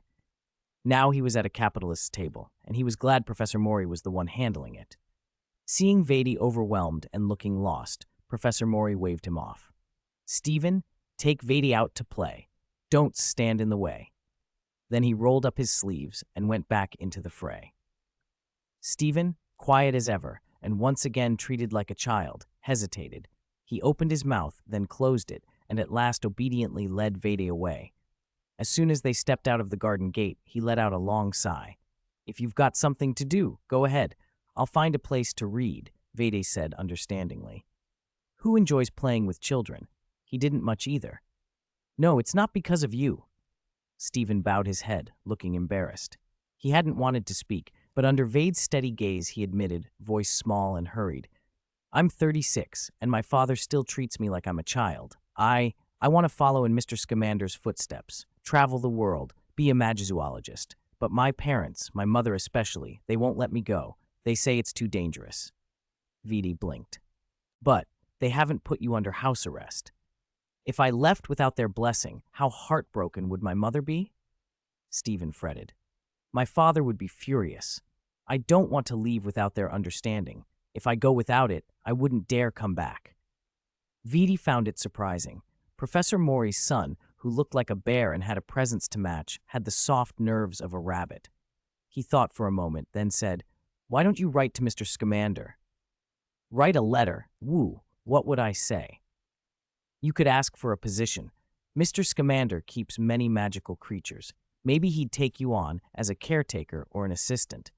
Salary isn't important. What matters is that you'd learn from him. If you can show you know your way around creatures and you're willing to work under him, Professor Mori might feel better about letting you travel."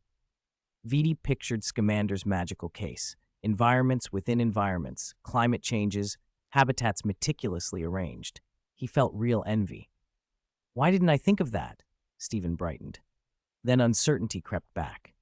"How do I write the letter?" What if it sounds rude or naive?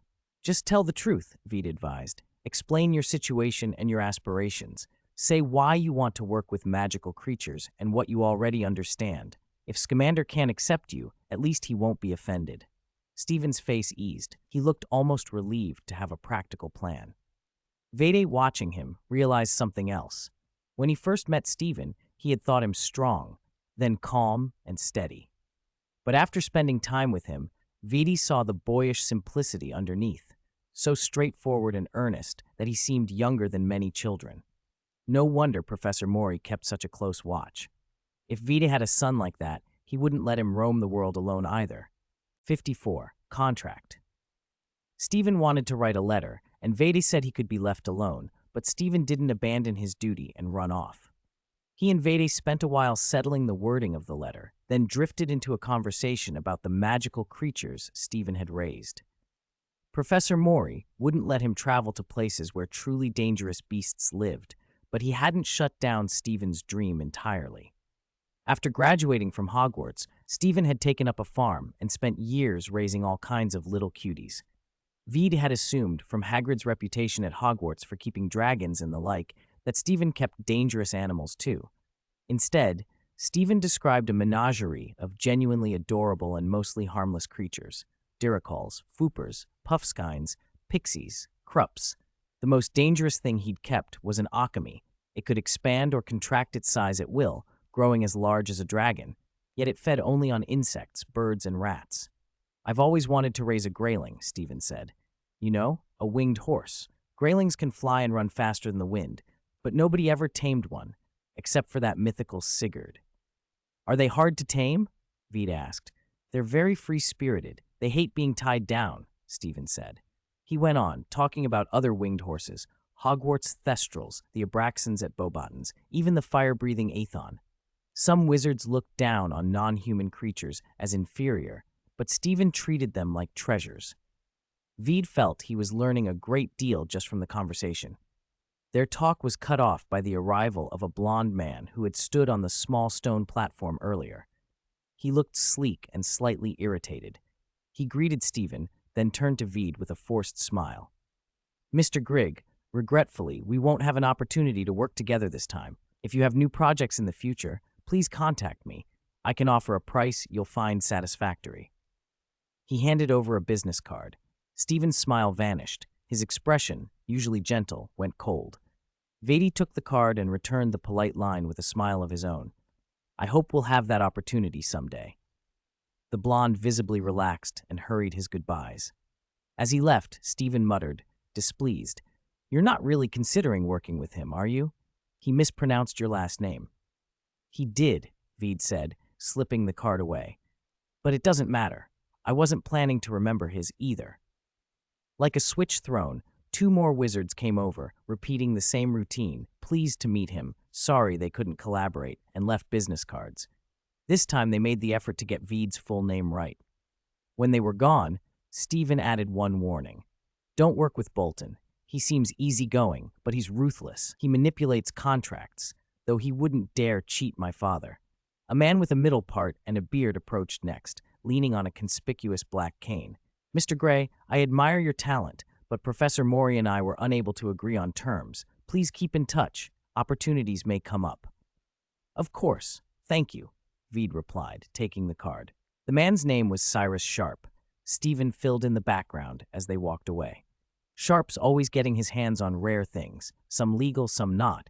He was in Azkaban 3 times when he was younger. My father's never been fond of him, but he still buys things from him on occasion. "In Azkaban and back out?" Vede said, surprised. He had pictured Azkaban as a place of no return. "Oh, he never got long sentences," Stephen said, misunderstanding the look on Vede's face. "He's clever at hiding his crimes. His terms never lasted more than half a year." Vede felt foolish for assuming the worst. Movies had painted Azkaban as forever. He made a mental note to be less literal about fiction. One after another, the wizards drifted away until only Marco Marchioni remained, swaggering off the platform and loudly complaining as he approached. "Professor Mori," he called in an exaggerated tone, "I was once your student, and though I don't want to sound ungrateful, a little attention from you would be lovely." He pinched his fingers to indicate a tiny request and then turned on the charm. He removed his hat, bowed to Vedi, and grinned broadly. A pleasure to meet you, Mr. Vedi Gray. I'm Marco Marchioni, trader in all manner of magical items. I think our meeting is a stroke of luck. I look forward to a deep friendship that will, shall we say, bring positive changes to the wizarding world, or at least increase our profits. Vedi blinked at the showmanship and glanced at Professor Mori.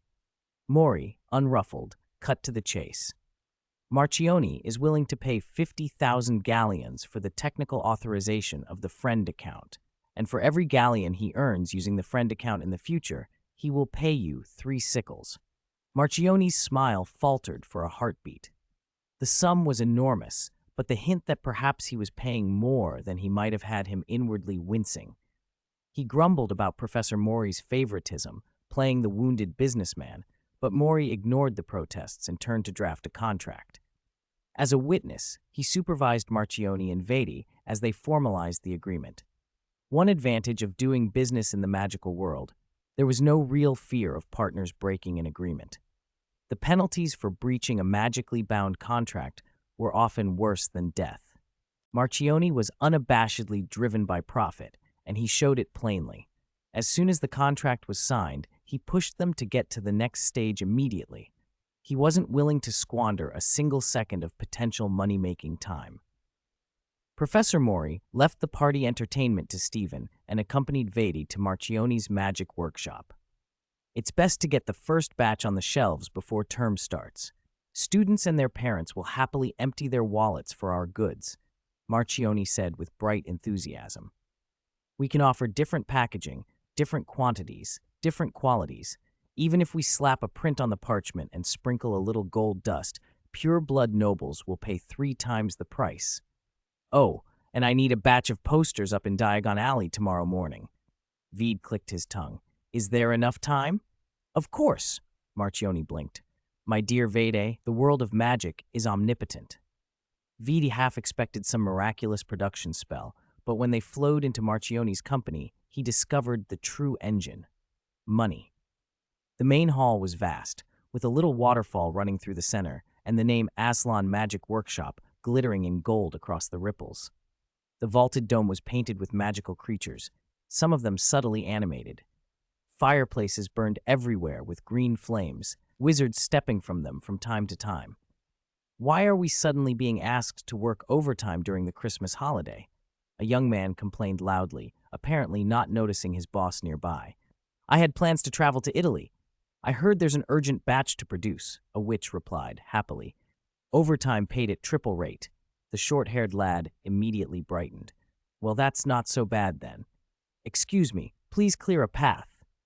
A goblin shouted as he struggled to direct a crate the size of a small mountain through the crowd. He moved slowly and irritable, and the sudden surge in work had everyone on edge. House elves scurried between ankles delivering items, and colorful paper airplanes looped above the hall, occasionally swooping down with soft whooshes. Damn it, someone swore when a paper plane pierced a wizard's hat. He unfolded it, read, and barked, Why are we only just realizing we're out of stone-scaled fish oil? I told you to check inventories before the holiday and restock if needed, if anyone's been negligent. He barreled away through the crowd, nearly knocking over the goblin, who dropped his load and cursed. Vede was surprised. From the chaos, it was clear Marchioni had ordered everyone to prepare for overtime the instant he saw the friend account's success. While many had still been hoping to negotiate calmly with Professor Mori, Marchioni had already mapped out the production plan. Sorry, it's a madhouse today. It's not usually like this. Vedi, Professor, this way, Marchioni said, shepherding them through the press to a private elevator. He sighed, loosened his collar, and pressed the button marked 6th floor, Technical Department. Your workshop has 7 floors now? Professor Mori squinted at the elevator panel. Last time I was here, it only had 5. We've expanded a lot in recent years, Marchioni said with pride. The modified magical radios brought us a lot of business. We're grateful you authorized that, Professor. Few wizards are willing to accept new ideas, let alone tinker with Muggle objects. Some still think Muggles are simple, inferior creatures. Ridiculous, Professor Mori scoffed. The first time I saw that scarlet train racing across the highlands, I was stunned by Muggle ingenuity. After school, I wanted to sneak into a Muggle university to study, but I had reasons to give it up. Marchione trailed off. What reasons? You couldn't understand them. Professor Mori cut in sharply. Ha ha ha! Not in front of the boy. Don't be so blunt, Professor, Marchione protested. Veed quietly listened to their easy banter and realized that, despite Mori's frequent public complaints about Marchione, the two had a private understanding and good rapport. He watched the posters in the elevator while they both chatted, saying nothing.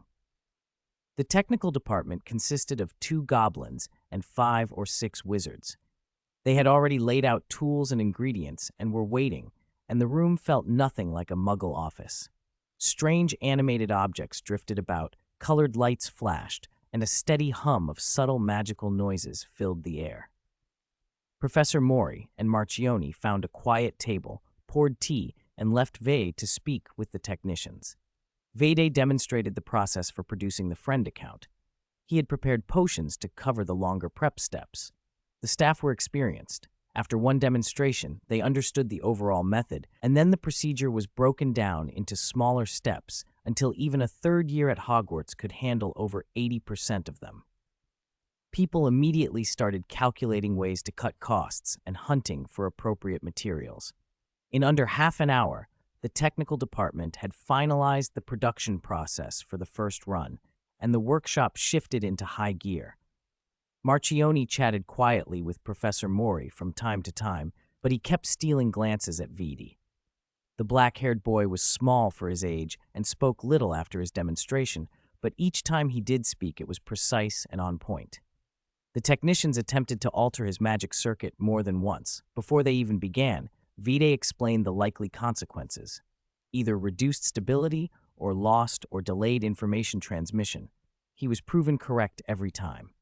Marchione secretly made a face. At last he understood why Professor Mori had defended this child so fiercely, why he had set aside pride to fight for his benefit.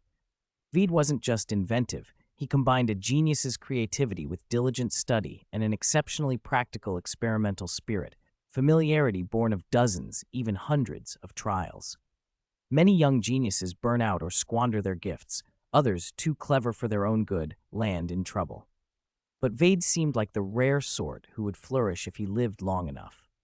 Marchione adjusted his strategy again. He had already revised it 3 times in his head. 11 years old. Was he really only 11? The thought made his own 30-odd years feel like he'd been a flobberworm. Unable to contain himself, Marchione leaned forward and lowered his voice. Professor Mori, just tell me the truth. This child is your illegitimate son, isn't he?"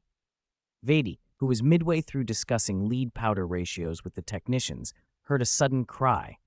He turned and saw Marchione had toppled off the chair and rolled to the floor. Professor Mori merely smiled, as if to signal that nothing was wrong. Vade couldn't say why, but the smile looked rather sinister. He blinked in confusion. 56. Lone Star and Sun. The Aslan Magic Workshop really was efficient. By the time Vade left, he already had the first draft of the friend account in his hands. It was a preliminary compilation that could bind between 2 and 15 people. The cover was far more elaborate than Vade's casual sketch, gold-rimmed lettering with the faint image of an Eustoma grandiflorum swaying across it. The internal pages used different colors and floral motifs to distinguish them. 2 people were sunflowers, 3 were tulips, 4 daylilies, 5 violets, and so on, flowers associated with friendship. To Veda, the booklet was already tasteful, but Marchione wasn't satisfied. "This is the version for females," he said. "They should sprinkle a little perfumed powder on it." "Are there other versions?" Vide asked. "Of course." Marchione rattled off ideas with the energy of someone used to inventing products. "There's a male version with pines, crowns, scepters, bows, and arrows. An animal series with unicorns, phoenixes, dragons, and pegasi. A children's edition with puffskeins and pixies. An exotic set featuring dementors and cerberuses. A Quidditch edition with famous players and brooms. Architectural, villa, Merlin's Order, house versions. The patterns are endless." He spoke as if money-making schemes were as easy to produce as breaths, then added, "There are all sorts to choose from." Many people will buy a few copies to collect, even if they don't need them. For now, our flower templates are the most abundant, so we'll print this one first. If you don't like it, give it to a female classmate. Once the other versions are ready, I'll send you a few sets of each." Vede shook his head. "What would I do with so many?" "You can collect them yourself," Marchione grinned, "or give them to classmates to build closer relationships. I don't like currying favor." Vade's life, past and present, had never required that kind of politicking. Still, Marchione persisted like an older brother. It's not really currying favor. If someone helps you with a small favor, a friend account is a nice little thank you, 2 or 3 person sets. It costs you almost nothing, but to others it's a small, precious gift. They'll be happy to get it. Also, Vede, he stroked Vade's hair gently, we aren't lone stars in the night. There will be times when we need help. If you don't give first, how can you expect to receive? Marchione's point makes sense, Professor Mori said suddenly. But if it feels false to you, you don't have to imitate him. Blindly copying others will only dull your own judgment. Be yourself. A lone star is naturally solitary, but if you are the sun, people will naturally orbit you. Well, perhaps you're right, Professor, Marchione shrugged. Still, I think there's nothing wrong with getting along with most people. You've been thinking about profit since first year, Professor Mori chided. Vede is an alchemist, not a businessman, meant to savor solitude, pursue the unknown, and be accompanied by knowledge. Don't contaminate my student with unscrupulous commerce. That's slander, Professor, Marchione protested. If I were truly unscrupulous, I'd have the technical department make these friend accounts valid for only 1 year, so people would have to buy new ones every year. Then the galleons would flow forever. But I didn't do that, which proves I have principles even when I'm doing business. You thought of it, the professor replied. Thinking isn't illegal, Marchione said with an innocent shrug. Their next stop was, of course, Gringotts. It was evening, and Diagon Alley was nearly empty of shopping wizards. Instead, cloaked figures began to slink around, many slipping into the shadowed mouth of Nocturne Alley. Don't look that way. Nocturne Alley. It's where dark wizards tend to congregate, Marchione warned. He spread his sleeve and, with a sweep of his arm, almost covered Vede himself, while Professor Mori walked on the other side. They reached Gringotts without incident. A goblin by the entrance bowed curtly. Good evening, gentlemen. Good evening, Marchione gestured. Mr. Vede Grey needs to rent a new vault. Vede Grey? The goblin looked up at Vede, who was only a little taller than the goblin, and without commenting on his youth, nodded. Very well. Which type of vault would you like? Please explain the types and prices to Mr. Grey first. Please come this way. Vede followed Marchione and the goblin to arrange the vault, while Professor Mori addressed another goblin perched at a high stool. Long time no see, Griffhook. Hello, Professor Mori. How can I help? Griffhook said respectfully. I need to retrieve something from my vault. Professor Mori produced his key. All right, please wait a moment. I'll get the clankers. Griffhook went to summon them. The goblins kept a dragon imprisoned deep in the vaults to deter ill-intentioned visitors. The clankers, metal devices used to travel through the vaults, allowed goblins and customers to move safely. V was about to ride the legendary cart for the first time. Michael had once described it to him as if it would shake your brains out. The cart looked narrow and crude, but even with 2 adults, 1 child, and 2 goblins aboard, it didn't feel crowded. Griffhook pulled a lever at the front, and the cart rattled forward. Close your eyes and don't open your mouth, Marchione shouted to Vede. Vede didn't ask why and immediately obeyed.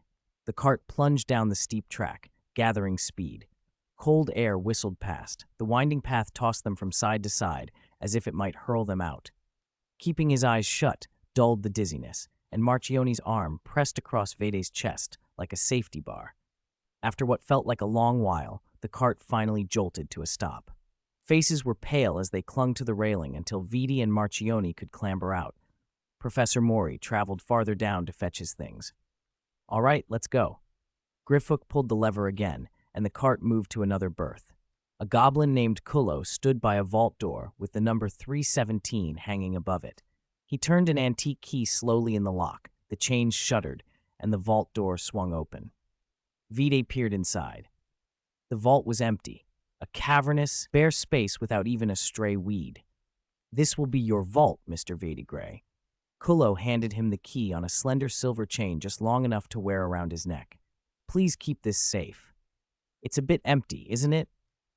Marchione observed with a smile, then signed the paperwork and handed it back to Kullo. "Transfer 50,000 galleons from my vault to Vault 317. Kullo took the instruction with the same impassive expression and nodded. For only a few breaths, nothing happened, and then a clinking sound filled the vault.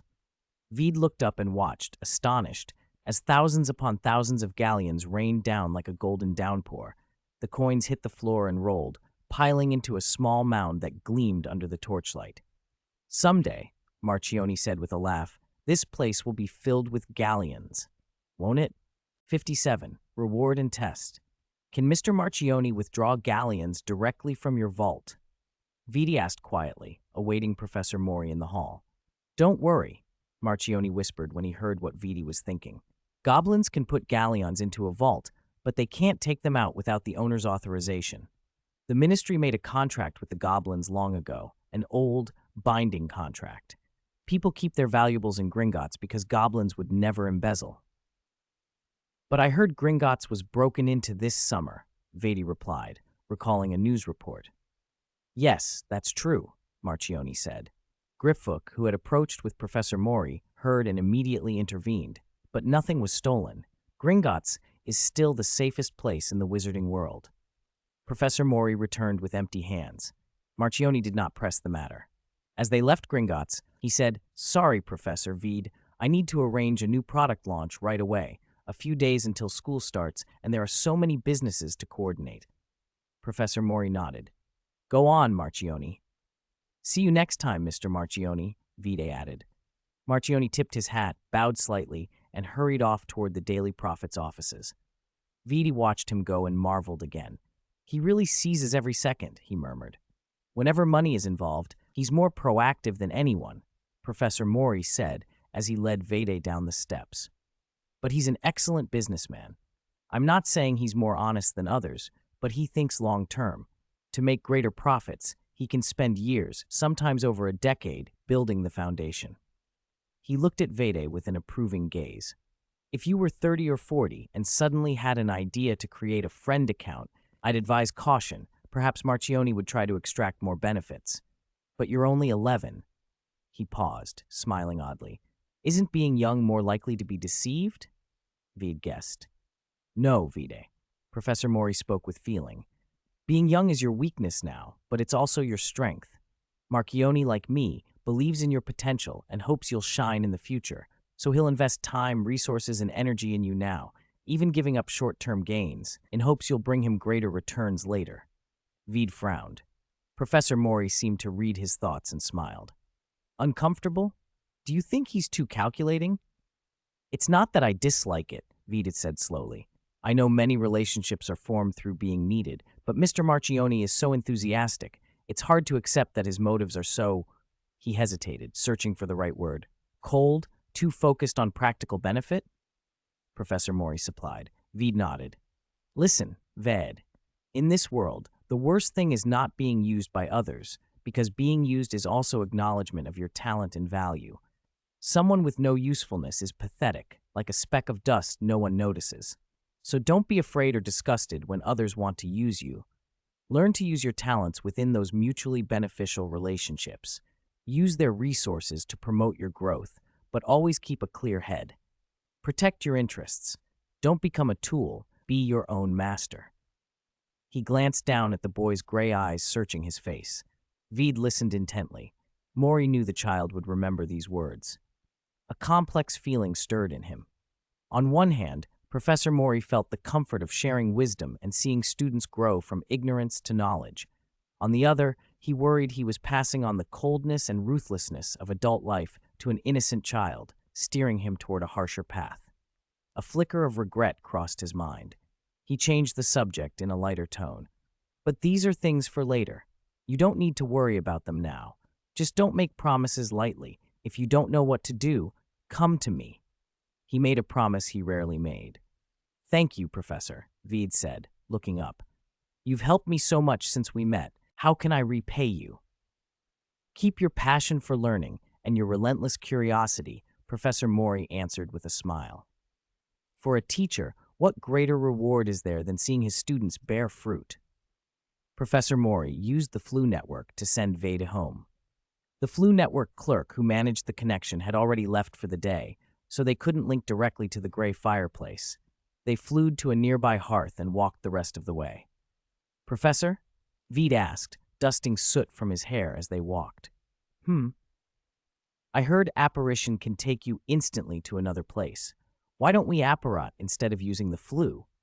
Apparition isn't suitable for children, Professor Mori said gently. It's powerful and dangerous. One mistake can have catastrophic consequences, and children are especially vulnerable. When it's not a matter of life and death, it's safer to choose other travel.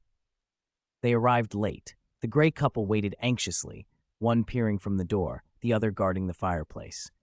Fiona, standing at the window, saw them approaching and cried out, rushing to the door with her skirt held up. Professor Mori stopped and smiled at Vidi. You've had a lot today and must be tired.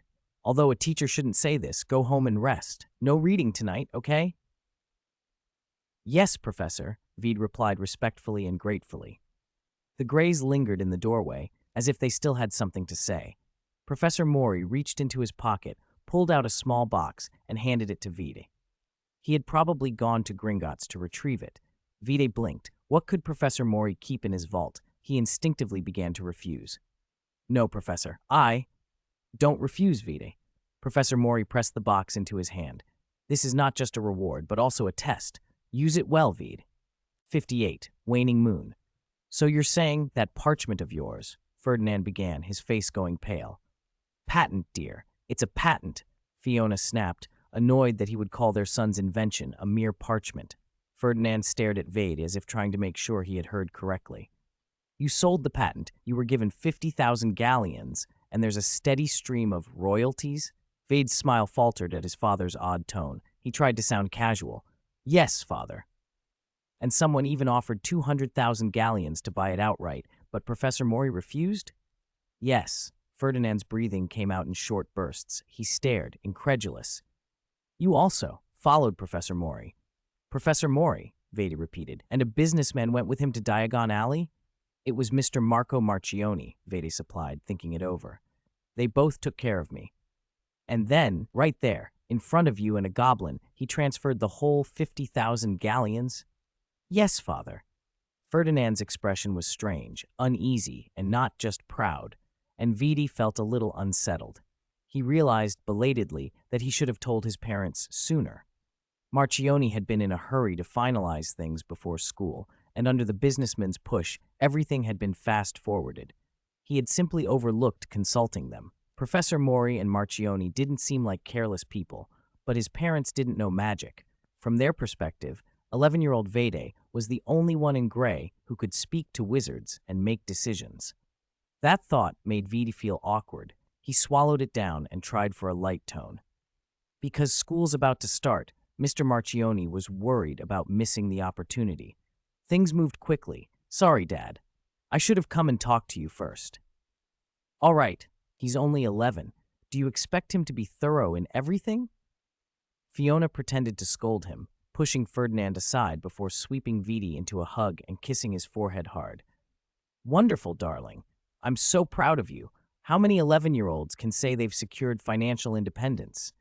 And it's your patent, your own invention. I can't believe I had such an amazing son. She kissed him again and then hauled him to the dining table. Hurry up and eat. Ferdy, wash your hands. Okay, Ferdinand mumbled. Pushed toward the table, Vidi watched Ferdinand get unsteadily to his feet, support himself on the back of the sofa, and stumble toward the bathroom. Fiona, humming happily, uncovered the pot and the smell of dinner filled the room. But Ferdinand couldn't swallow a bite. He almost shoved a cherry tomato up his nose and only realized his fork was in his mouth after he chewed on the tines. Fiona, worried that Vede might be upset, cried in a whisper. When he was 11, he couldn't even do subtraction properly. It was an exaggeration, and Vede smiled at the image of an awkward imaginary father. He felt his mother's love sparkle. After dinner, he asked tentatively, Professor Mori helped me a lot today. He said it wasn't necessary, but I want to thank him. I don't know how. In his previous life, certain workplace rules would dictate slipping a benefactor 2 or 3,000 galleons, or else it would look ignorant. But that kind of thinking felt wrong here. Professor Mori might take it the wrong way. Vidi didn't want to be worldly or showy at 11, but he also couldn't just accept the favor as if nothing happened. Ferdinand, still distant, came back after a moment. "Write a thank you letter," he said. "A letter?" Vide blinked. The same advice he'd given Stephen earlier in the day, write a letter, had come round again, now from his father. Yes, be sincere, and send a small gift on Professor Mori's birthday or the holidays. Most importantly, show your thanks by doing well in school. "I understand," Vedi said. Ferdinand forced a smile. "I'm very proud of you, son." Vedi went back up to his room. Ferdinand sank back onto the sofa, hands tangled in his hair, utterly worn out. "What's gotten into you?" Fiona came up behind him and hugged him, her hair slipping over his shoulders. "Our son sold his invention for a lot of money, his professor took care of him, and the businessman was honest. Everything's perfect. Why are you so gloomy? He didn't even smile when he left for his room. Don't be the gloom parent, okay?" Her warmth eased some of his tension. "You're right." Ferdinand took her hand and managed a weak smile. "Professor Mori is a good man. Everything's fine. I was just in shock. Sorry. Apologize to Vedi properly in the morning. He was excited to tell you, and you didn't even look at him." "I will," he said. Late that night, after Fiona had fallen asleep, Ferdinand dressed and went out onto the balcony. His hands shook so badly that he failed several times trying to light a cigarette. When he finally got it to glow, he inhaled, and the smoke blurred his vision and the lonely London skyline. The fear he had been holding at bay moved in like a tide. His Vede, clever, sensible, obedient, kind, had a mind worth far more than money, and he was now exposed in places his father didn't understand. He'd gone off with strangers to a wholly unfamiliar world. What if something happened? What could Ferdinand do? Wizards came and went. Ferdinand had no idea where to even look for his son. He chain-smoked, trembling from the tips of his fingers to his toes. The night was cold and bone-deep. Upstairs, Vedi leaned on the railing and watched the thin plumes of smoke drift away. He tilted his head and saw the waning moon like a silver hook hanging over a distant spire. 59 shopping. The last week of the holidays passed in a blur. Vede felt as if he had only read a few pages, and suddenly the break was over. Professor Mori had left him a small matchbox. Inside lay a tiny, curled blue-black flake, like a dried caterpillar or a sliver torn from a bat's wing. Not wanting to risk damaging it with magic, Vede inspected it carefully with a magnifying glass, deciding he would study it properly once he was back at school. As Marchione had promised, the friend account launched on schedule. Vede had received an invitation from Aslan Magic Workshop for the release day, and an owl had delivered samples, 2 of every style, with a note that he could keep one set and give the other away. Vede preferred to read at home rather than join a release day crowd, but Fiona had seen an advertisement in the Daily Prophet and was eager to go, so father and son accompanied her. They drove to Charing Cross Road in Westminster, parked nearby, and walked toward the Leaky Cauldron. It had just snowed. The ground was wet and slippery. Fiona clung to Ferdinand's arm, but still slipped a few times. "I wish I could fly straight to the Leaky Cauldron. Get some butterbeer. No, fire whiskey," she muttered, half losing her balance. "We're almost there," Ferdinand said, reassuring her. In fact, they could already see the Leaky Cauldron's sign. Though the Greys were squibs and had never been accepted into magic schools, the wizarding world hadn't shut its doors completely on them. Both Ferdinand and Fiona had magic in their blood, even if they could not use it. That was what set them apart from Muggles. They could see the Leaky Cauldron when Muggles could not. Potions affected them as they did wizards. If they'd been pure Muggles, some common wizarding potions could be deadly. Skelegro, for instance, or injuries trivial to wizards might be catastrophic for a Muggle. When Vede had been at Hogwarts, the Greys sometimes wandered through Diagon Alley. Without wands, they could enter by following someone who knew how, and people usually didn't say anything.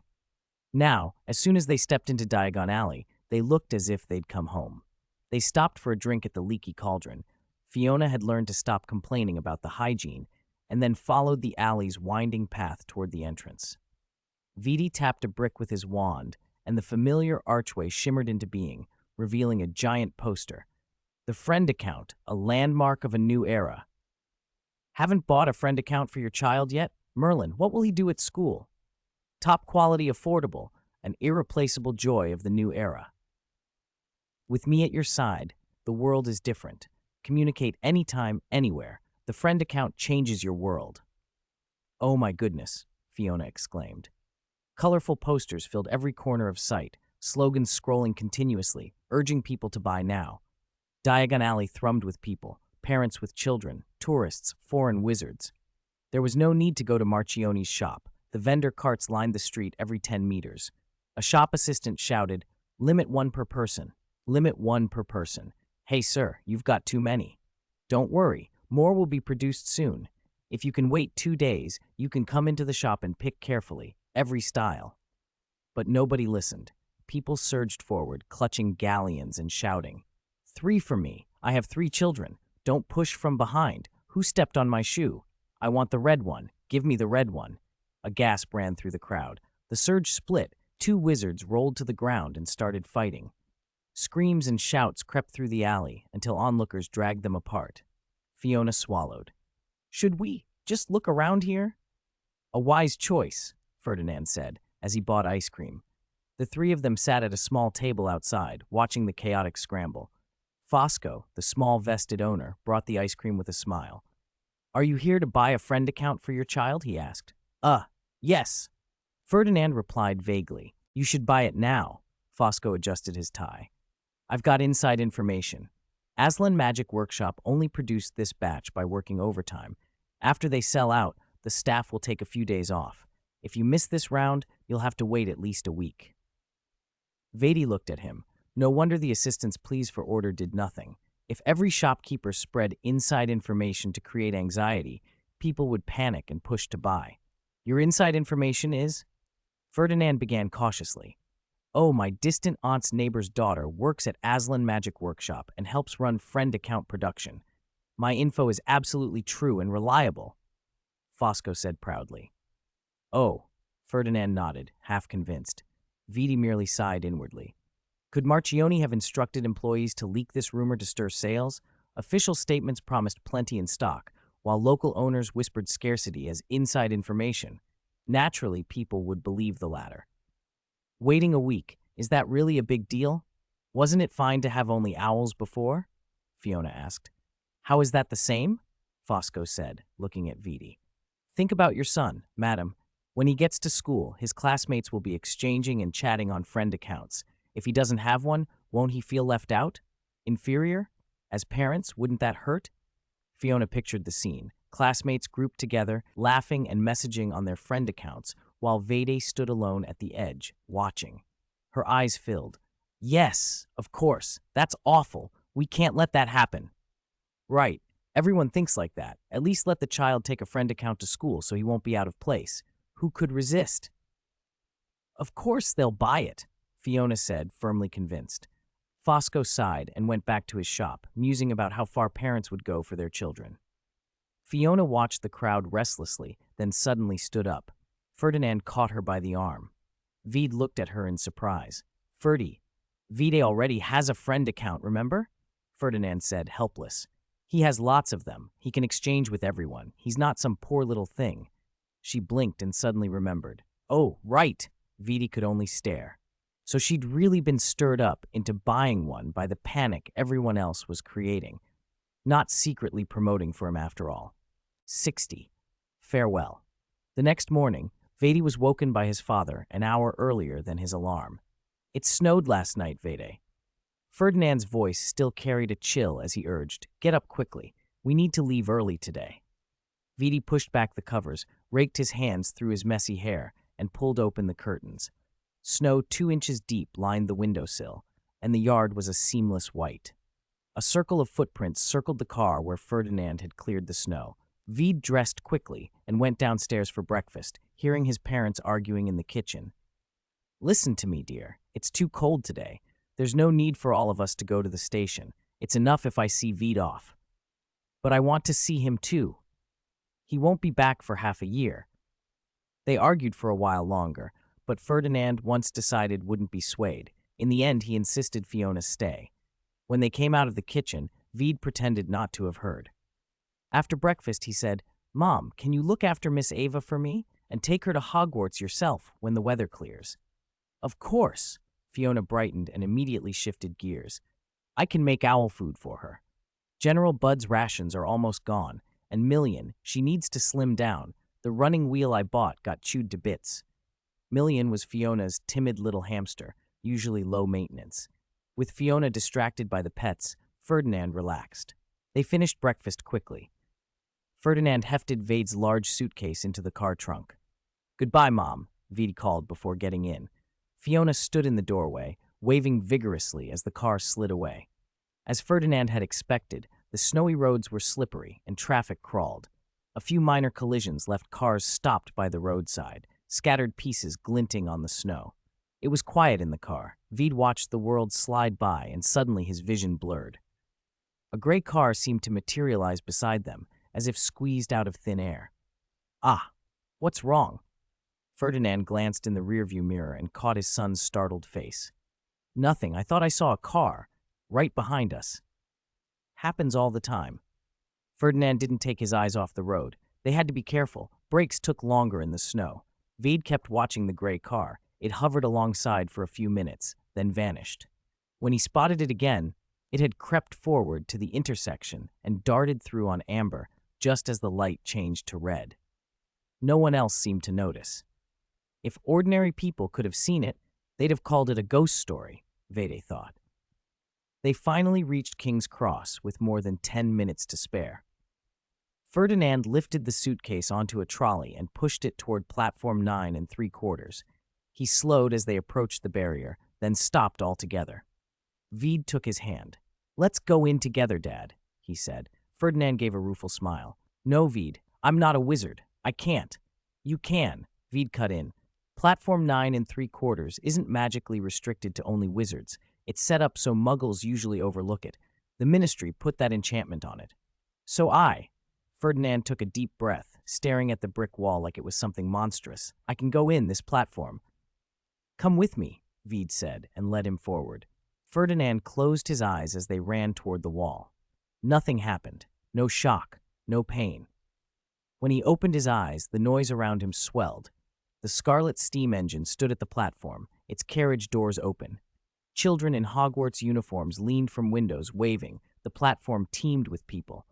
Some kids sprinted off in excitement. Others clung to parents, reluctant to let go.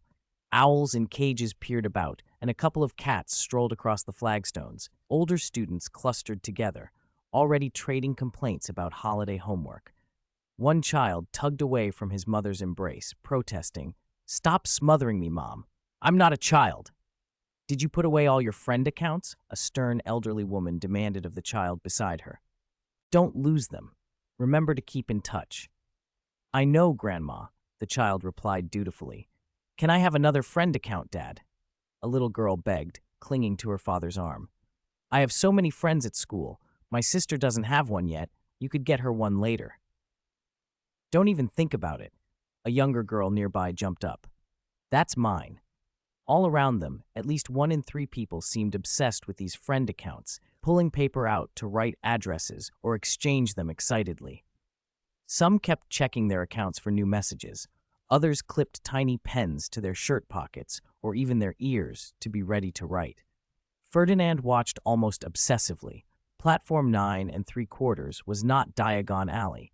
It was the place his childhood dreams had started, the beginning of a life he had imagined so many times but had been shut out of. He had pictured boarding this train since he was a boy, yet he hadn't set foot on a platform like this until he was 32. After a long moment, Ferdinand tore his gaze away and his voice tight said, "Come on, V, we'll find you a compartment." They found an empty carriage and stowed the suitcase. Vade stepped off the train to say goodbye properly. Ferdinand placed his hand on his son's shoulder, opened his mouth, then faltered. Tell him to work hard? Vede already studied harder than anyone Ferdinand knew. Tell him to make friends? It was advice he'd given before. To promise them they'd always be there to support him? Ferdinand knew that against a world of wizards, he and Fiona were powerless. If Veed came home with wizarding problems, what could his parents do beyond share his sorrow? After a long silence, Ferdinand's grip on his son's shoulder tightened a little. We're always proud of you, V. No matter what you face, don't be afraid. Don't hesitate to ask your teachers for help if you run into trouble. Do you understand? Veed nodded, met his father's eyes, and quietly asked, Dad, you didn't really want me to go to Hogwarts, did you? Why didn't you stop me? I couldn't, Veed. Ferdinand managed a bitter smile. I wanted to, but I couldn't. I once heard that if underage wizards can't control their magic, a dark force called an obscurus can form, destroying the person, destroying everything around them. He had been filled with that fear, helpless, watching his son walk into what, to him, had felt like a slaughterhouse. He couldn't stop him. He couldn't.